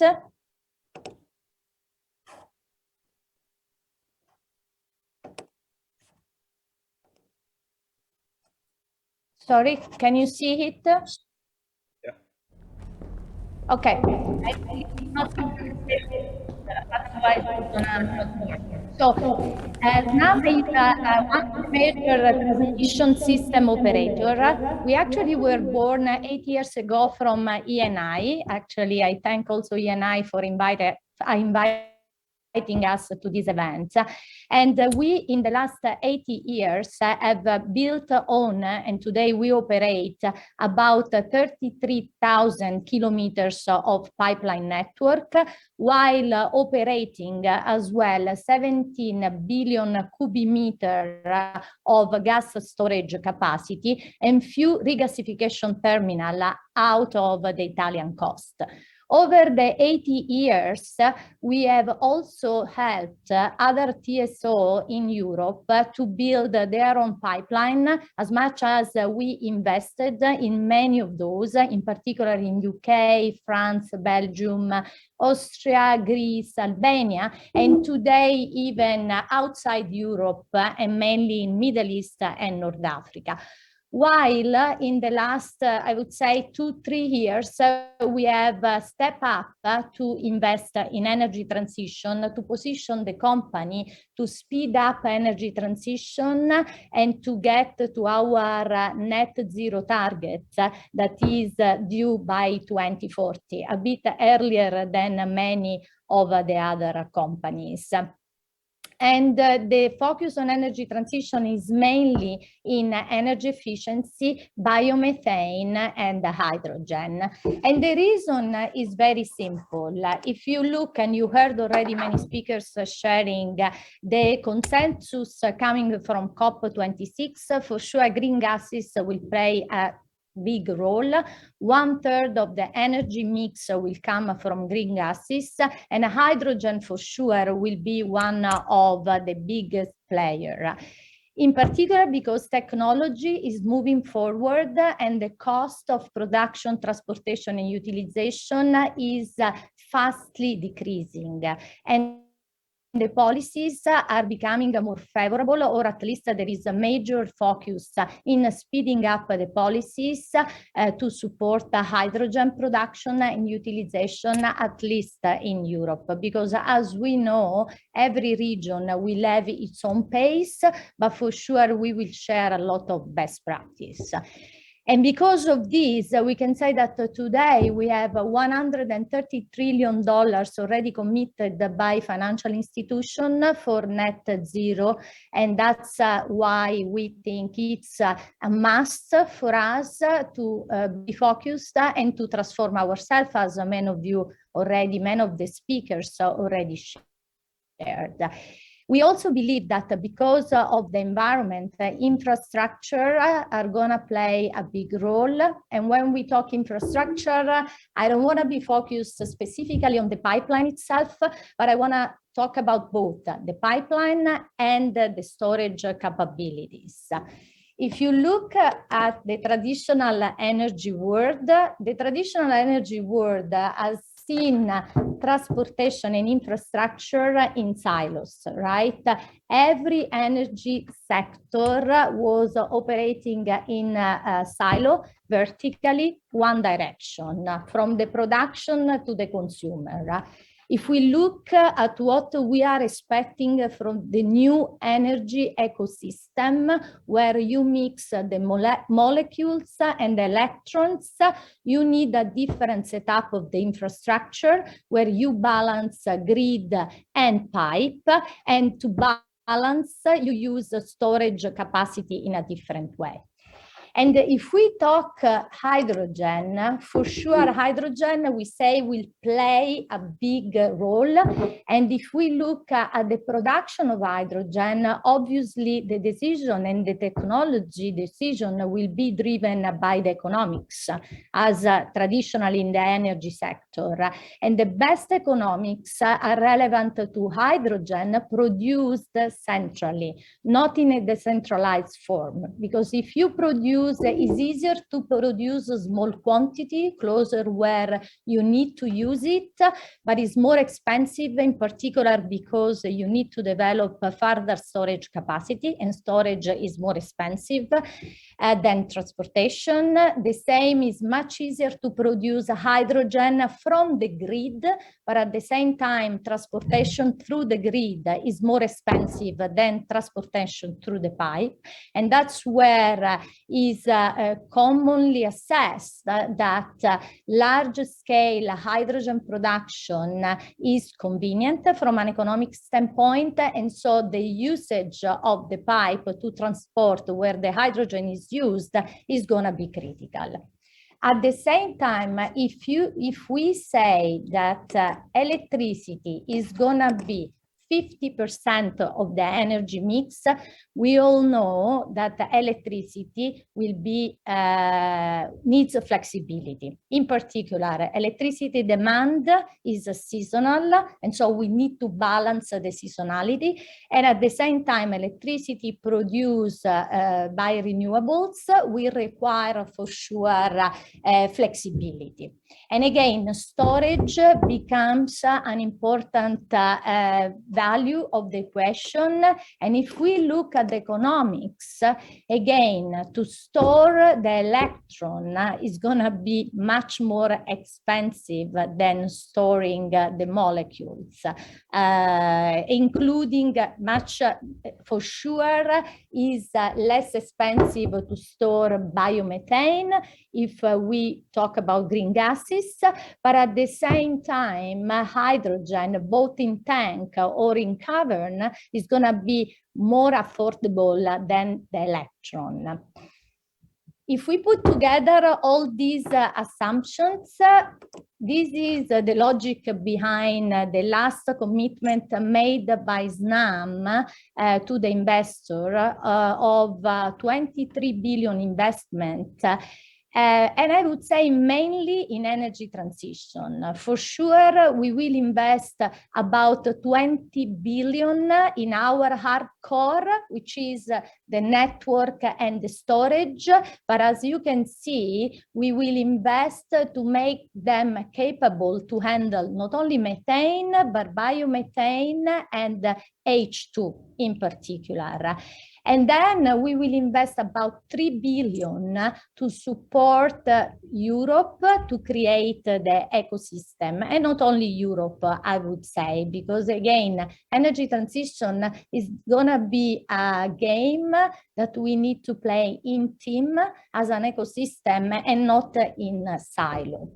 And just to share some of the action we have done so far. First, we own, as I said, many thousands of kilometers of network, and we believe that this network will be at a certain point used to transport hydrogen.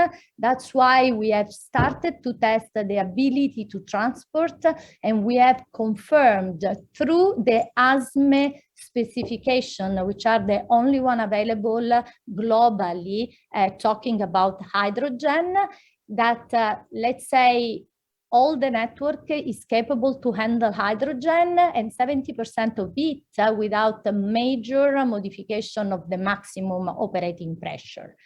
We are supporting our partners, other European TSO, to do the same, and while cooperating with them also to create European standards, because standards are going to be critical to manage new fuels. Same thing we have done with storage. We have validated the ability of our storage facility to host hydrogen. Actually, we have tested that we can handle 100% of hydrogen without impacting the reservoir and the caprock. Without creating a diffusion of the hydrogen in the reservoir, as well as without impacting material like cement of the well, and without creating acid within the well like H2S. Shortly, we are going to move to test real in one of our storage facilities. Now, Once we have decided to prove that we can handle hydrogen, for sure we need to walk the talk and commit to build something that we really be dedicated to hydrogen. And the view is, going back to the point, that hydrogen will be produced in large quantity where the sun and the wind are available eventually. We believe that North Africa and South Italy will be critical places. That's why we have committed about 3 billion to build a dedicated network to transport hydrogen from the south of Italy or North Africa to the north of Italy, where the industries are, as much as to North Europe, that will be a great source of demand for hydrogen. Looking at the financials, as usual, we plan to build 2,700 kilometers of network, but in reality, the plan is to build only, let's say, 25% of it, because 75% will be repurposing what we have. Connecting with what was said at the beginning by Mr. Oliver Richard, who was talking about the repurposing of infrastructure in UK for energy transition. At the same time, as I said, North Africa is seen as one of the critical places where eventually hydrogen will be produced. So working with our partners in ENI, we enter the Trans-Tunisia and Transmed pipeline as investors, considering that these pipelines are critical today for the supply of gas to Italy. But tomorrow will be a great upside for hydrogen when produced in North Africa. And last but not least, the goal for us is to speed up energy transition, right? And on one side is what we can do, working on our hard core. So as I said, the pipeline and the storage, but also what we can do to support the entire ecosystem, which is the one which will make the difference in energy transition. So we are moving both upstream and downstream. Upstream, investing in technology. Actually, we have invested in 2 companies, one in UK, one in Italy, which produce electrolyzer, so to speed up the production. And in downstream is more a kind of cooperation with the industrial players to prove the possibility to use hydrogen in their production process. We are working with steel producer, ceramics producer, glass producers, as well as in transportation. We are working to prove that hydrogen can be used for ships and train. And we are actually right now building a small production facility to feed the train company up of the north of Italy. So to conclude, I speed up and I'm sorry about that, but I want to leave enough time to the last 3 speakers. To conclude, we believe that infrastructure will play a great role and we are repurposing ourselves for that. It is true in Europe. I'm sure it's going to be true in Asia as well, or at least in some of the part of Southeast Asia. But the most important thing is that we all need to commit to build an ecosystem and not to be focused only on what we can do by ourselves. Thank you. Thank you very much, Ms. Faruza. I think you made a very critical point in terms of the need for green infrastructure as we transport the renewable energies from the source to where the consumers are. So thank you very much for that presentation. Our next speaker is Mr. Ivan Chandra, President Director of Baker Hughes, Indonesia. Pak Iwan will be talking about Baker Hughes energy transition solutions. Pak Iwan. Okay. Thank you, Mr. Shub, and thank you to Italian Embassy and also to my predecessor, all the speakers. They actually quite timely and also make me very excited, from Baker Hughes, because we are aligned very much with all the what presented, from the government, from the policy, from the oil companies, and also others, I guess, on the providing technology as well. So I would like to bring the, all the jargon and all the situation that really start with global and then going down to, say, Indonesia situation, right? Because at the moment, for us in terms of where we are today and what we have, in terms of the facilities, the existing facilities with some flaring and some methane escapes, and then also the measurement, right? This is the situation that we need to deal with, and how to reduce the carbon emission from existing facilities that we have today. And then the second one, we will move into the, if we are actually kind of building and or try to develop the resources that still not developed today.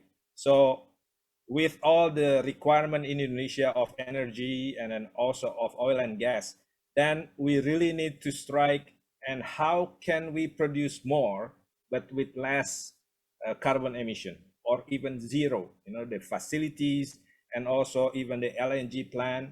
And that is really the combination of the two.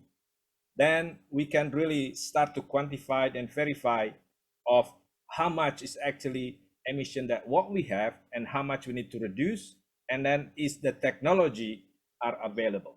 So the last one that we also looking very strongly is also alternative energy. We are strongly believe that the hydrogen and geothermal will play a big role in the whole energy transition solution that we can offer. So on the first one, I'd like to draw to the digital energy, because every efficiency percentage that we can gain, that will be correlate directly to reduction of carbon emission. So in the big picture, I'd like to really draw what we have to offer is from the Baker Hughes C3.ai suite, that this will be enhanced and optimized from the upstream that we have into the midstream, and even to the downstream or retails. And then the beauty of this system, we will take any data that existing today from different operators, from different companies, that we will put them in unified virtual data lakes, which is really common and can be utilized across all this portfolio that we have. But then we can also develop, not in series, but if we go directly to the production optimization of the field, predictive maintenance, up to even demand forecasting for refineries, right? And then with this, really the first step that we can do is to increase efficiency in what we have today. And then at the same time, it's also reducing the carbon emission. And then, as all we heard from the previous speakers, it's really what are the specific challenges to the carbon capture. Because carbon captured alone, we believe that from IEA as well, it's around 25% of the total emission that we can actually handle with the CCS. And then everybody actually mentioned, Pak Roberto, and then also said, hey, look, the economics, we need to look at it, right? Where are your assets, the sources located in comparison to access to the pipeline, and the sinks that it's possible to capture? How big is the sink, and how is the integrity of the sink today? Because at the end of the day, the carbon capture is not just straightforward of the opposite of production of gas, right? Especially carbon, it is different gas, and it's typically also can be very corrosive, and then that will impact of what pipeline and what existing infrastructure can be utilized. And then the quite important as well is the execution. We do have plans, we do have thought and what we can do. Are the technology are available? And then can we start, how fast we can start our planning?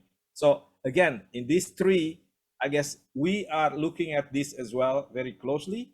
And then of course, it's very important, as Pak Fatar and also Pak Tutuka earlier mentioned, is carbon trading pricing policy from the government are really will boost and or will help to support the decision that we need to take all together with the operators.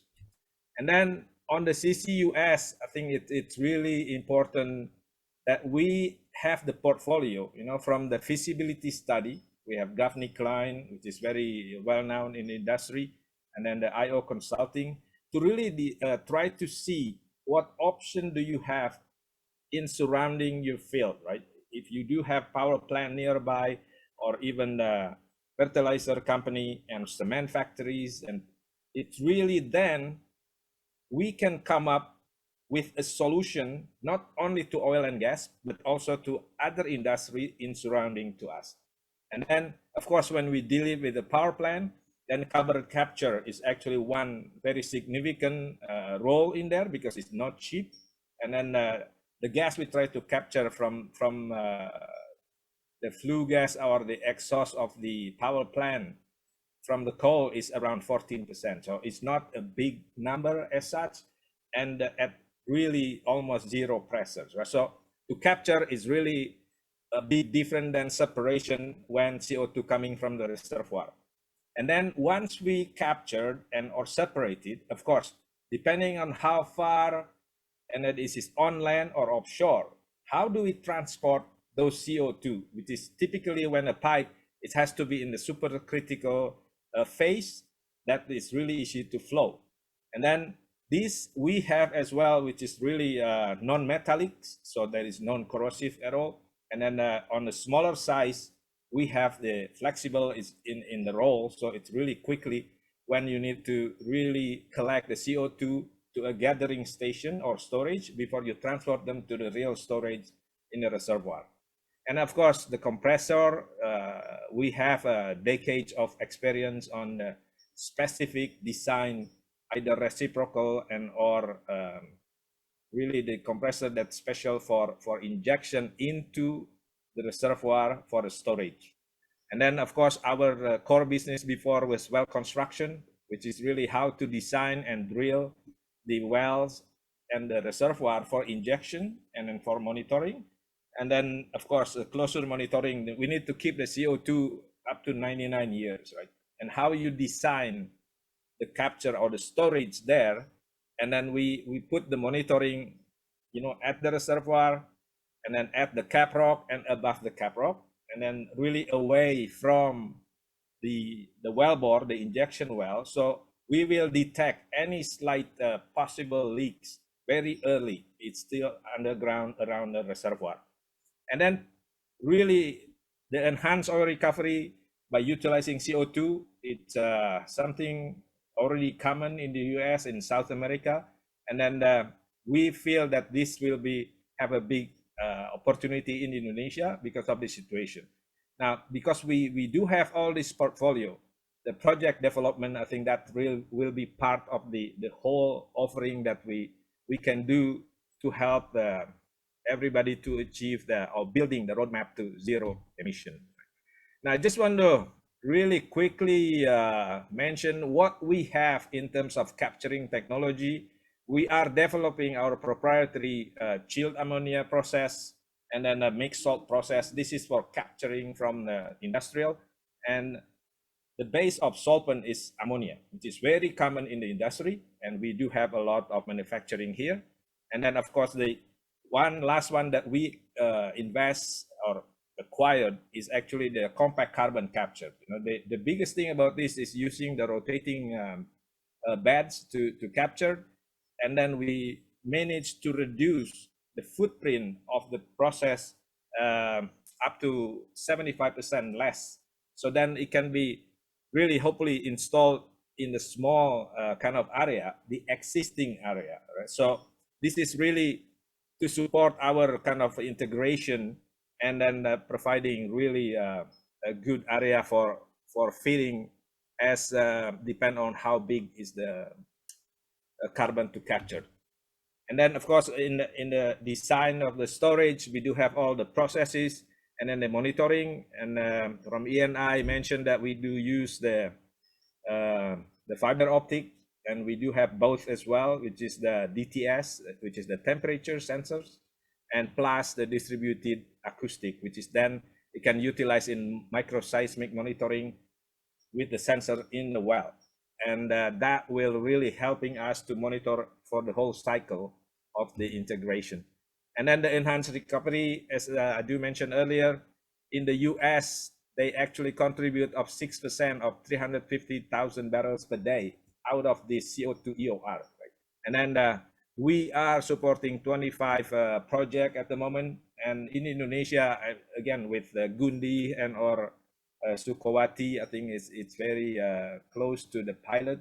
And since we do have a lot of field that already depleted, and maybe that is actually applicable for also the usage of CO2 that's been captured.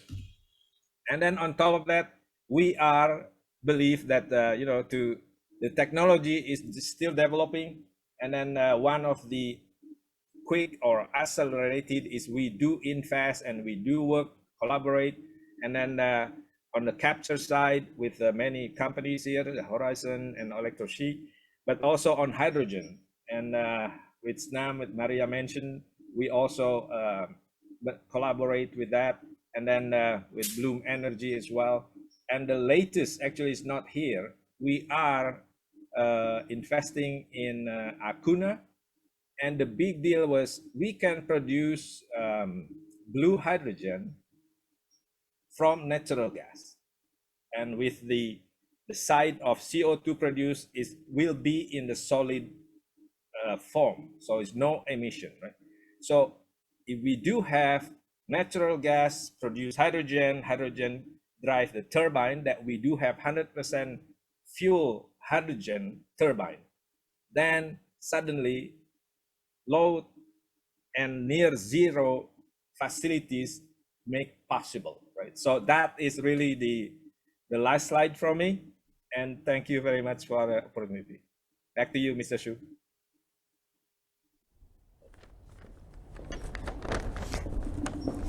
Thank you, Pak Iwan. I think your description of some of the technologies that are available out there and being developed by Baker Hughes will definitely be of benefit to the industry and, of course, to the country as a whole. We now move to Mr. Pierangelo Abala, who's APAC Onshore Business Development Manager for Saipem. Yeah. Mr. Abala, the floor is yours. Yeah. Selamat sore to everybody. Thanks to the Italian Embassy in Jakarta for hosting this event together with ENI. And thanks to the other speaker. The presentation. Okay, so now we are presenting a few slides that we call Solution for Greening the Gray. Next, please. Just a few notes on who is Saipem. We are an Italian company. We have presence in more than 60 countries with more than 32,000 employees and coming from 130 different nationalities. Our backlog nowadays is in the range of 25 billion euro, with more than 78% related to non-oil business. Saipem has been always oriented towards technological innovation and is currently committed alongside with its clients on the front line of the energy transition. We have been working in Indonesia since more than 25 years now, and we have been involved in several different projects in Indonesia, Jangkrik with ENI, Tangguh with BP for onshore and offshore business. We have been working also for Masela, Abadi LNG feed with Impex. So basically, our experience globally and also in Indonesia is focused on the gas. And next slide, please. So Natural gas and LNG is considered to be the new energy transition vehicle, new energy carrier, because it's basically, let's say, more efficient and less and more cleaner than the other oil sources, with the reduced footprint of CO2 with regards to the oil of the 30% and more than 90% lower pollutant for all the other pollutants. So LNG, thanks to the investment in the last 20 years, we consider is very common nowadays, is available, and we believe that also in Indonesia we have a lot of investments ongoing, and Indonesia has been the pioneer of the LNG gas industry in the past. Indonesia also has a geographical footprint, and that is, let's say, a good potential for the development of distributed LNG network for the local power generation for industrial and private user. So as Saipem, we are fully committed in Indonesia on the ongoing transition from traditional fossil fuel to the cleanest LNG sources, working side by side with the national and international clients for leveraging our expertise on liquefaction, regasification, and customized modular solution for the transportation of the gas and regasification of the gas itself. Next slide, please. So at Saipem, we developed a portfolio of technical solutions to further reduce the natural gas carbon footprints during the treatment and liquefactions.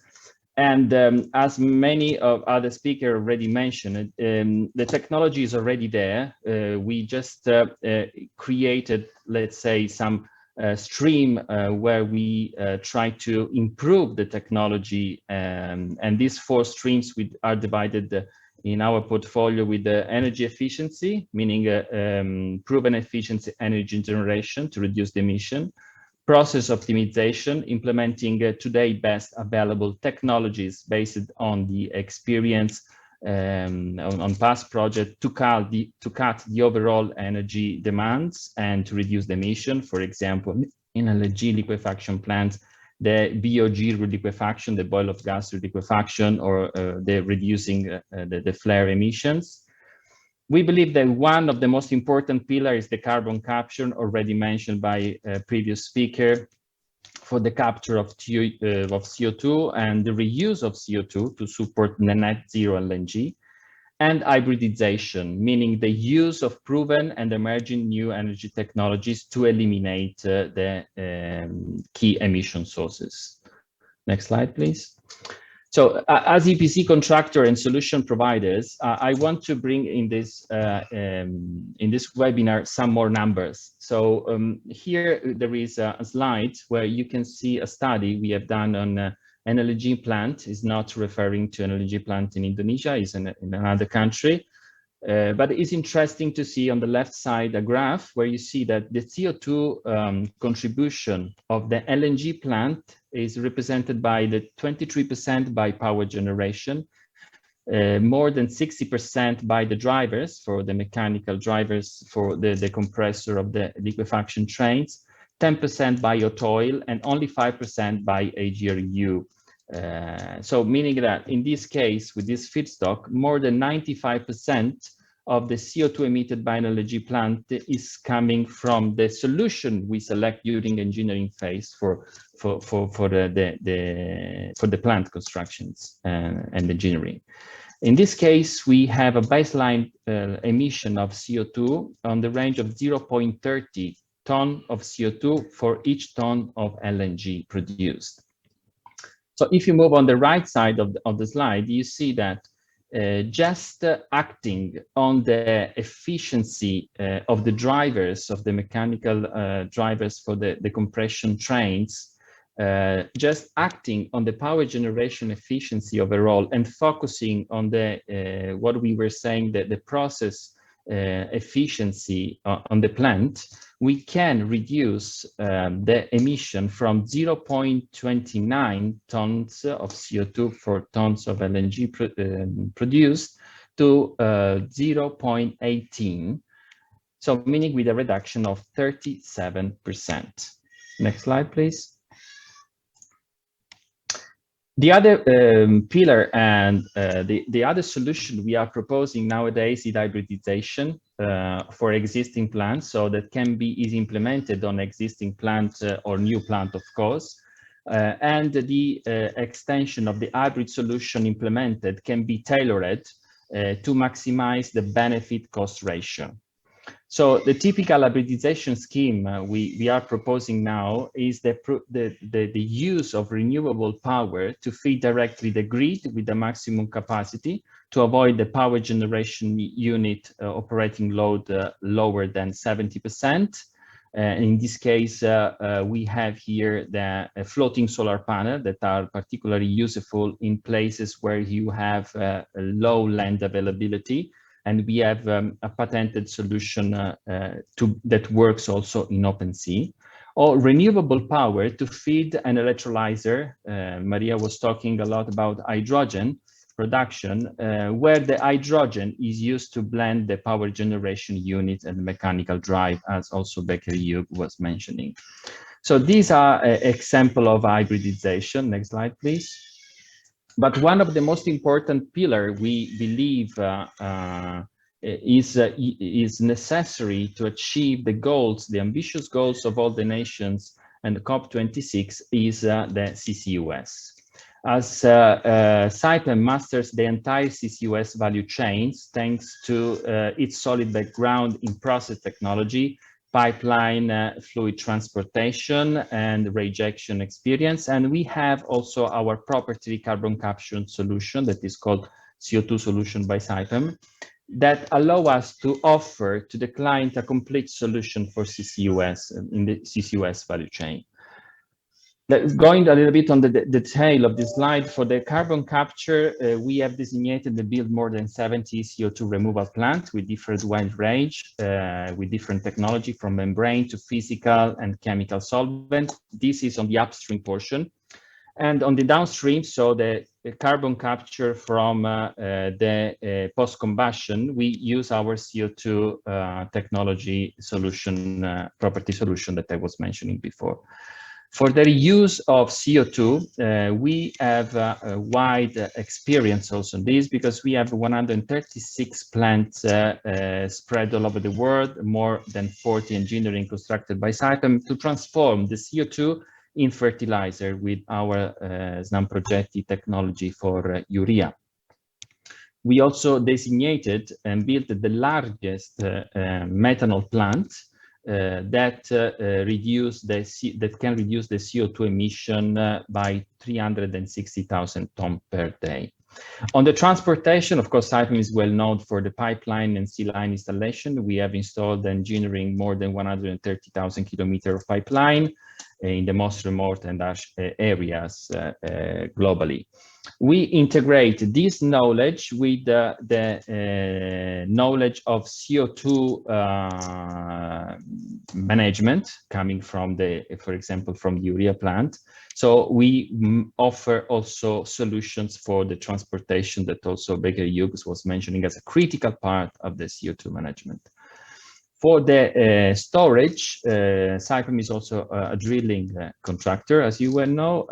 We drilled more than 70,000 wells, both onshore and offshore, and we have extensive experience on acid gas reinjection for CO2 sequestration. Recently, example of a storage project is in Cornegliano Valdense in Italy. Next slide, please.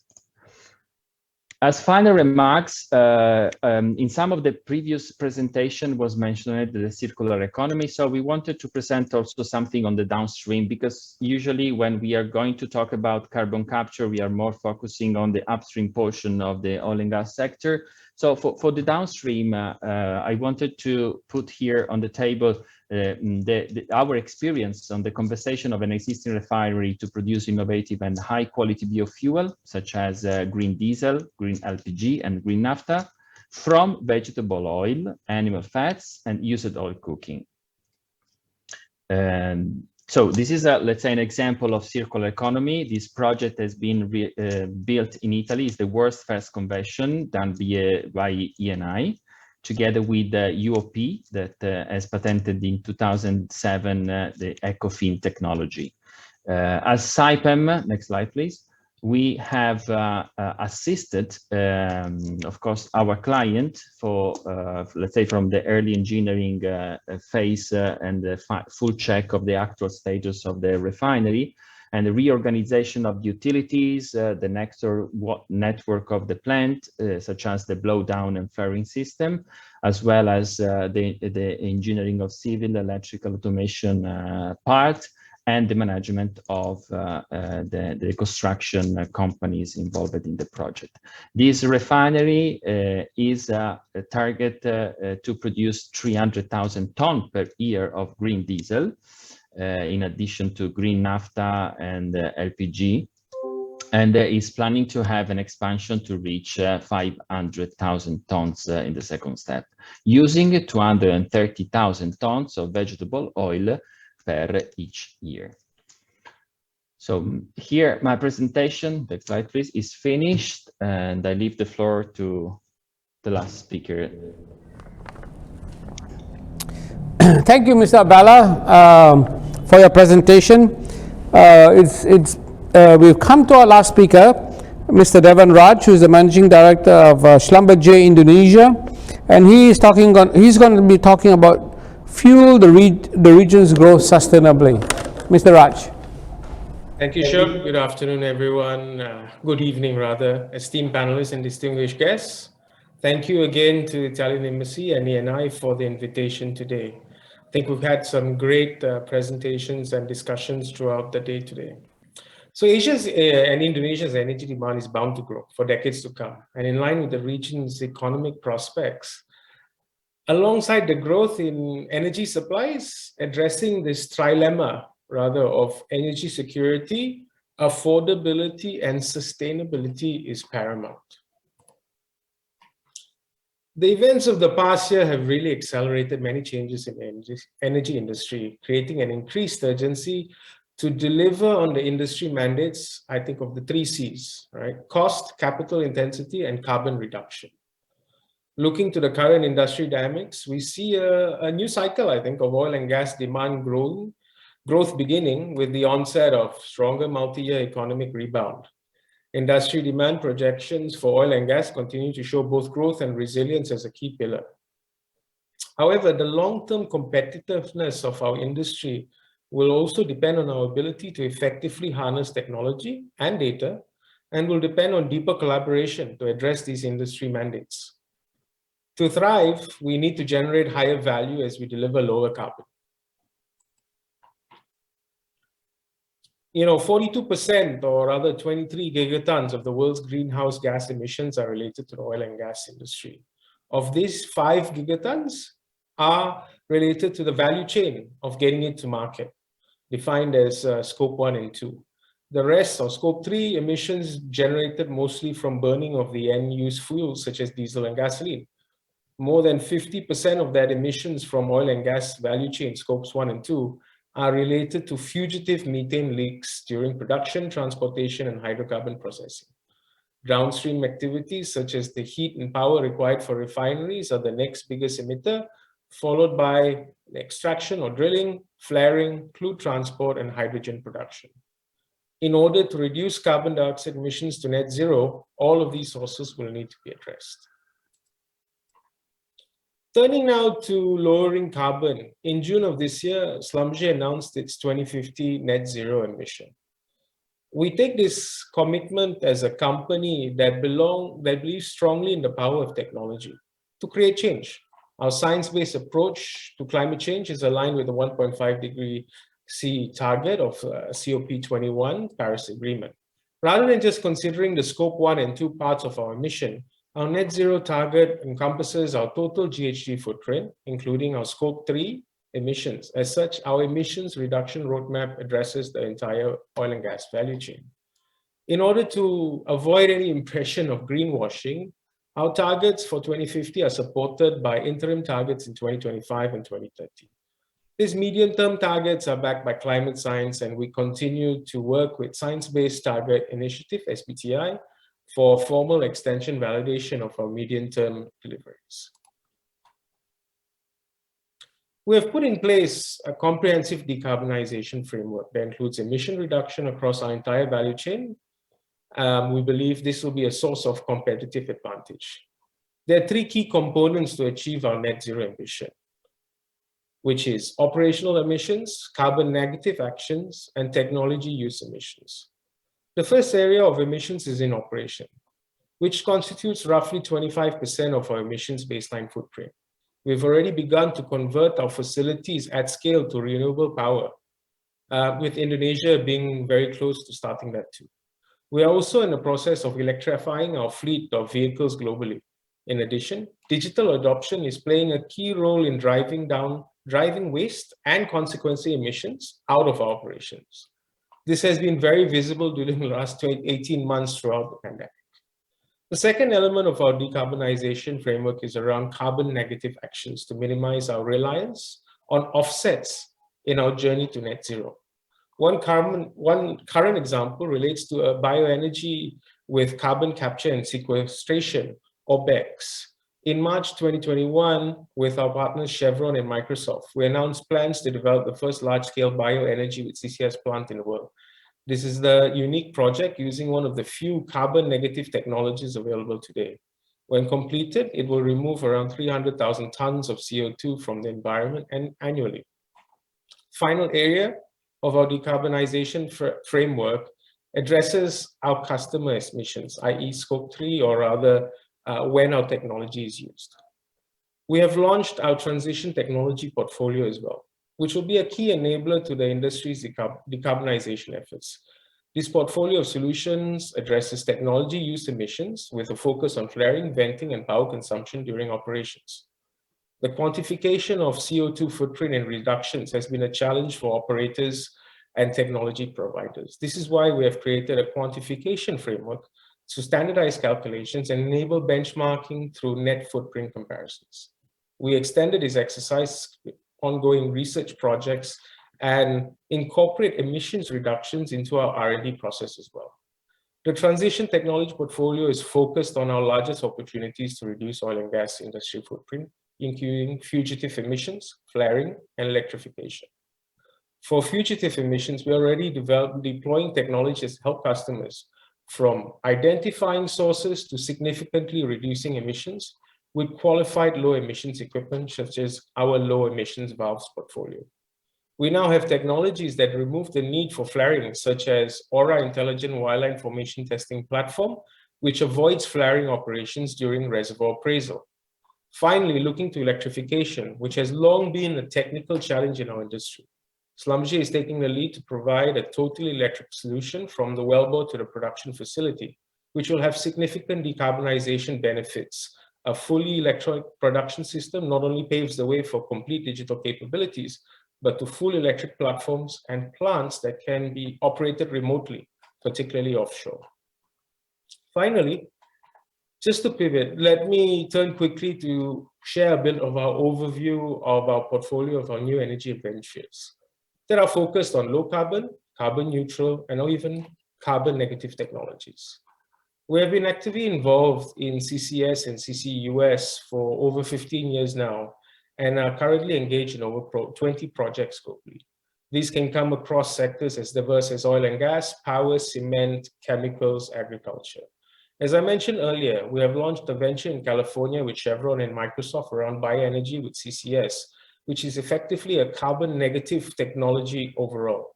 Carbon capture and storage is a critical element to meet the Paris Accords and net zero ambitions. CCS are especially beneficial in hard to abate sectors, as has been discussed already.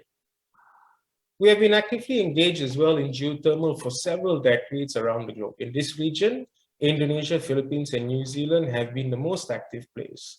Schlumberger, alongside our partner Geothermex, have been participating in over 60% of the geothermal projects globally. This is a mature business today, yet with great potential to grow to help decarbonization of power generation, particularly in Indonesia. Last year, we announced the creation of Celsius Energy, a startup with unique capabilities when it comes to providing geoenergy to heat or cool buildings at a fraction of the CO2 footprint. This holds a very promising future to decarbonize commercial and residential buildings. Last year, we have announced the creation of our Genvia partnership in France, built upon a unique reversible solid oxide electrolyzer technology. The focus here will be to enable the production of green hydrogen in the gigawatt scale with a much lower electricity consumption. This is very exciting, actually. In March 2021, we have officialized the launch of a direct lithium extraction pilot plant in Nevada in the US, whereby we foresee the environmentally friendly production of battery-grade lithium with much reduced water requirements. The intention would be to use this pilot as a proof of concept before scaling up. Overall, this is a very exciting portfolio with more to come. We intend to leverage our subsurface technology expertise and project management capabilities to develop these new energy businesses at scale for the benefit of all. Thank you for your chance to share this. That's the end of my presentation. Thank you, Mr. Raj, for that very succinct but very deep presentation on what Schlumberger is doing. We've had a very, I think, a broad discussion of the solutions that are available in Indonesia, and I thank all the speakers for your valuable time, your effort, and of course your deep insights. We have a few questions I think we can probably take up before we close the session today. There's a question from Mr. Javier Aguilera. He asked, how can we use biofuels more effectively in Indonesia? Indonesia is rich in palm oil. Is that a solution towards moving to more sustainable green energy? Who would like to take this question? Sorry. Go back to the screen. Yeah. Maybe Mr. Roberto? I'm not sure whether you are involved in this. Yeah, we could to answer. Actually, we are not really engaged in that field. We've been looking at the country, looking at it. I think there are opportunities. But there are also some constraints. So right now, I think it's potentially going to contribute. How big it is, how effective, I'm not sure yet. Right. Sorry, does someone else want to jump in? Ms. Andrea? Is E&I looking at this, maybe greater use of biofuels given Indonesia's huge palm oil reserves? We have seen out as I said, biofuels is part of our strategy. We are at the moment scouting for all the opportunities worldwide in terms of biofuel and biofeeds production and refining. It is important to notice that when evaluating biofuel, you have to take the overall impact into account because the change of land use. Right. Producing feedstock biofeeds can have a higher impact of emission as compared to alternatives or even in some cases to hospitals. So the choice of biofuels is quite important. Right. Thank you so much for that. We've talked a lot about some of the solutions that are available and that are being developed. Maybe I'll pose this question to all the speakers. From your experience and from your knowledge, which technologies do you think are readily applicable or implementable in Indonesia today to help the country accelerate the green transition? Who would like to go first? Maybe if Ibu Mati is still here. Ibu Mati, are you still with us? She's left, is it? Oh, Ibu Mati? Is she there?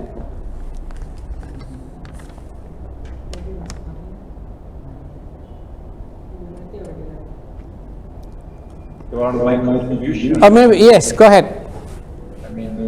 technologies to clean up and do a better job in our oil and gas operations, but certainly renewables. I mean, Indonesia has a very vast resources in the Lombok area. Bioresources, but certainly geothermal, solar is becoming more and more important. We are particularly in geothermal and solar right now, so I think we have that areas to work on.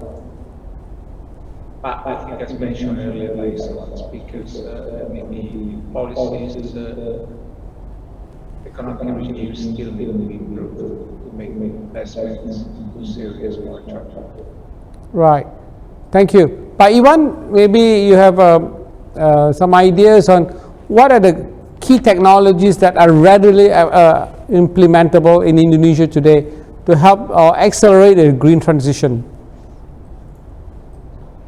Yeah, I guess from my side, as presented earlier, the digitalization and or increasing efficiency while also producing optimization, either that's in oil or gas production, as well as efficiency of the equipment, with predictive maintenance, that it is really readily, in fact, some of the facilities already utilize it, and then how we can actually expand the utilization with the back of the reduction of carbon emission, right? So before, I guess the purpose are solely for either maintenance or production of oil and gas.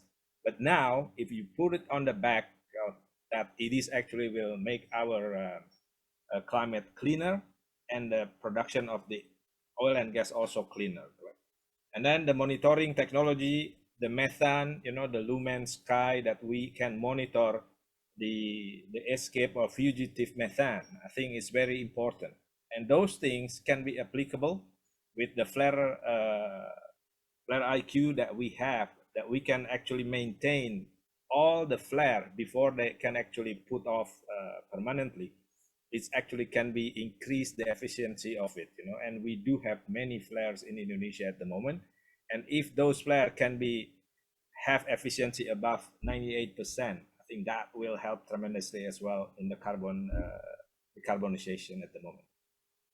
So that's my answer. Thank you. Thank you, Pak Iwan. My last question, I think I will pose to the private sector players in the industry. Do you think Indonesia's current incentives are good enough to attract greater investments in the oil and gas sector, especially in the green energy sector, or in fact in terms of transitioning to lower carbon processes or using greater technology? Maybe Mr. Andrea, start with you first. Are the incentives good enough, or do you think there's room to improve that? Unfortunately, I'm not able to answer the question because I'm based in Milan, and as I'm covering the whole world for forestry, I'm not aware of the schemes that Indonesia has in place. So I'm terribly sorry. All right. Maybe Mr. Roberto, what do you think?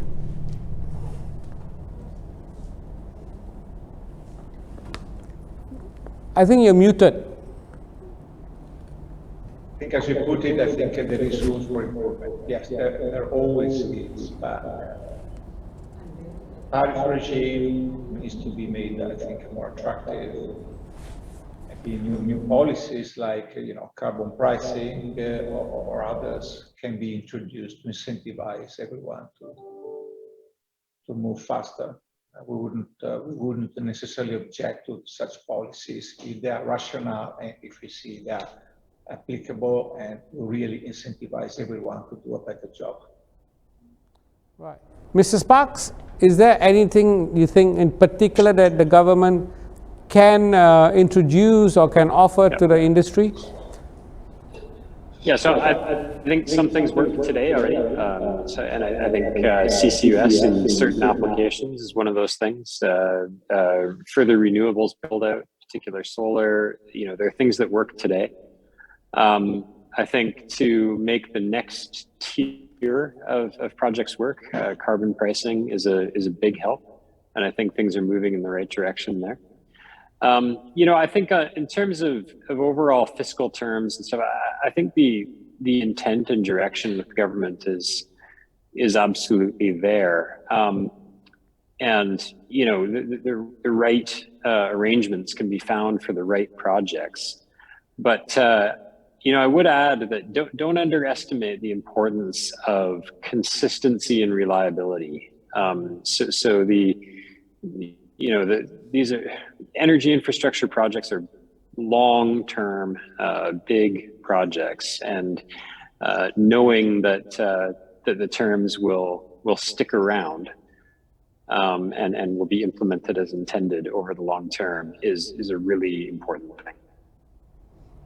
I absolutely agree. I think you've hit on a very, very important point.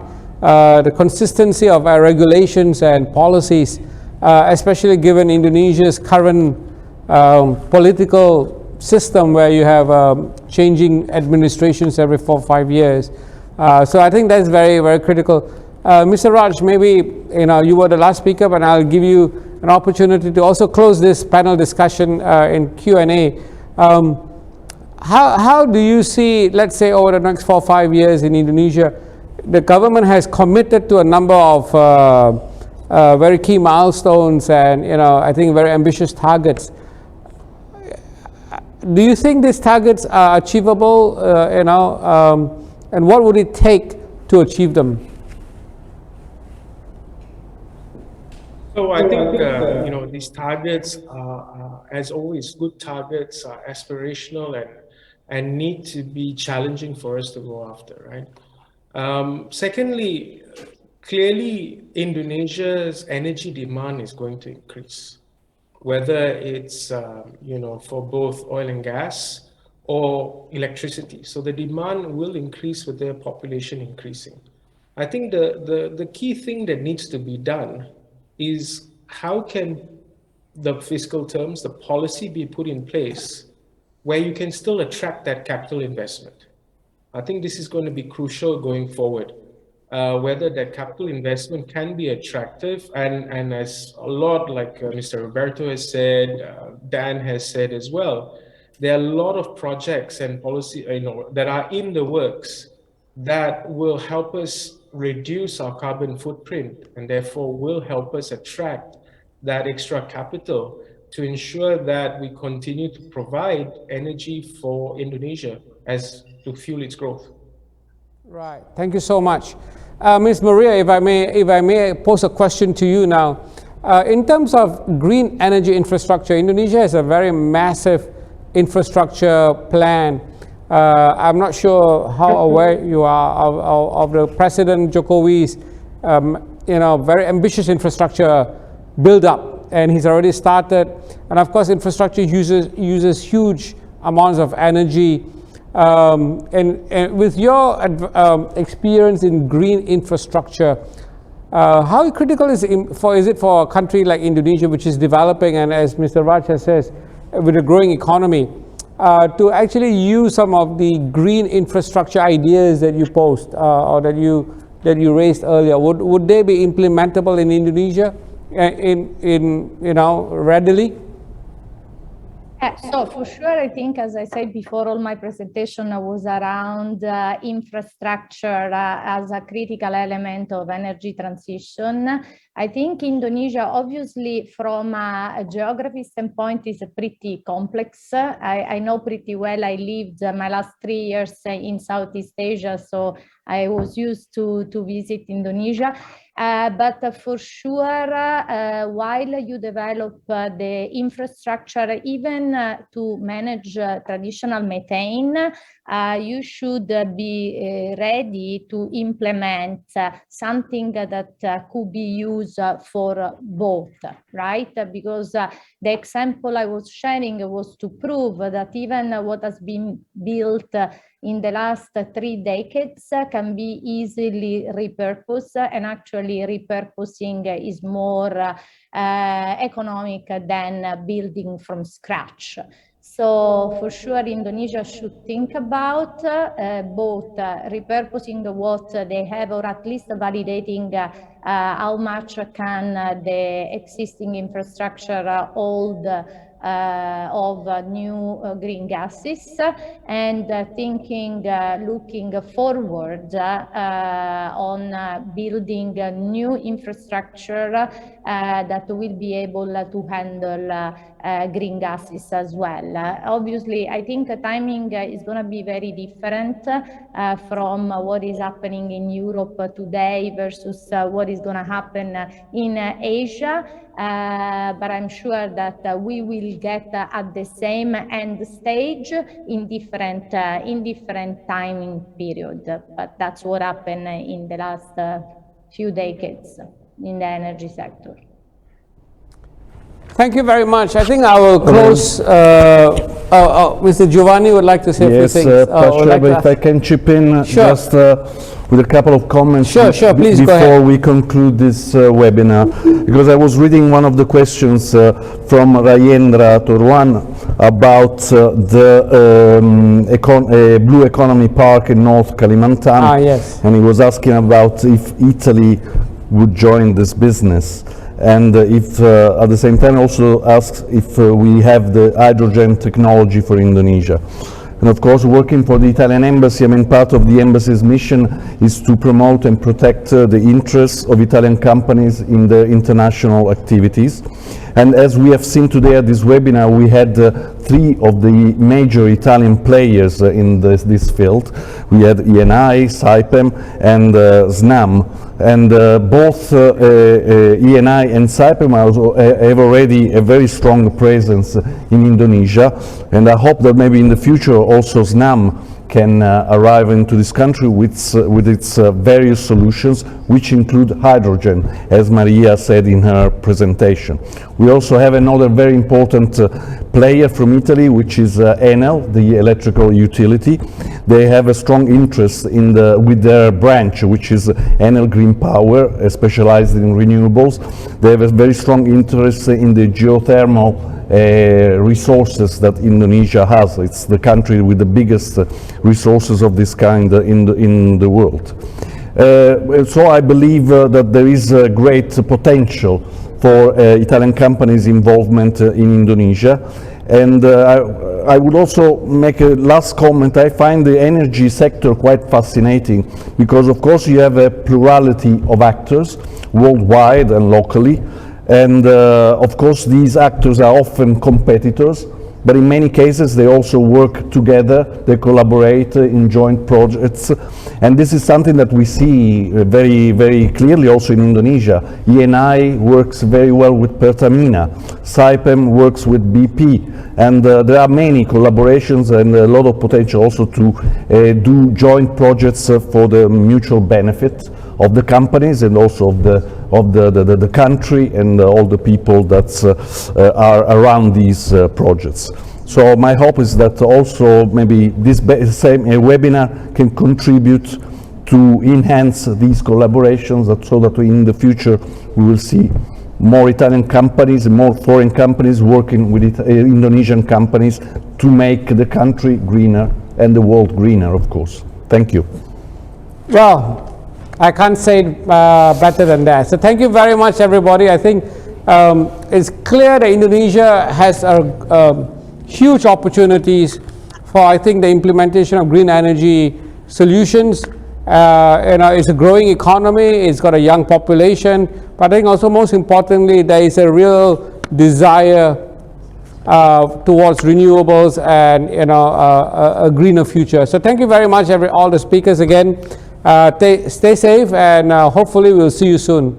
And again, to all the participants too, thank you for staying with us. And if you do have any questions, please you can email us, and we will be sharing the presentations to you. So leave us your emails, and we'll get them to you. Thank you so much, and take care. Thank you. Thank you, everyone. Bye. Bye-bye. Thank you. Thanks to all. Thank you.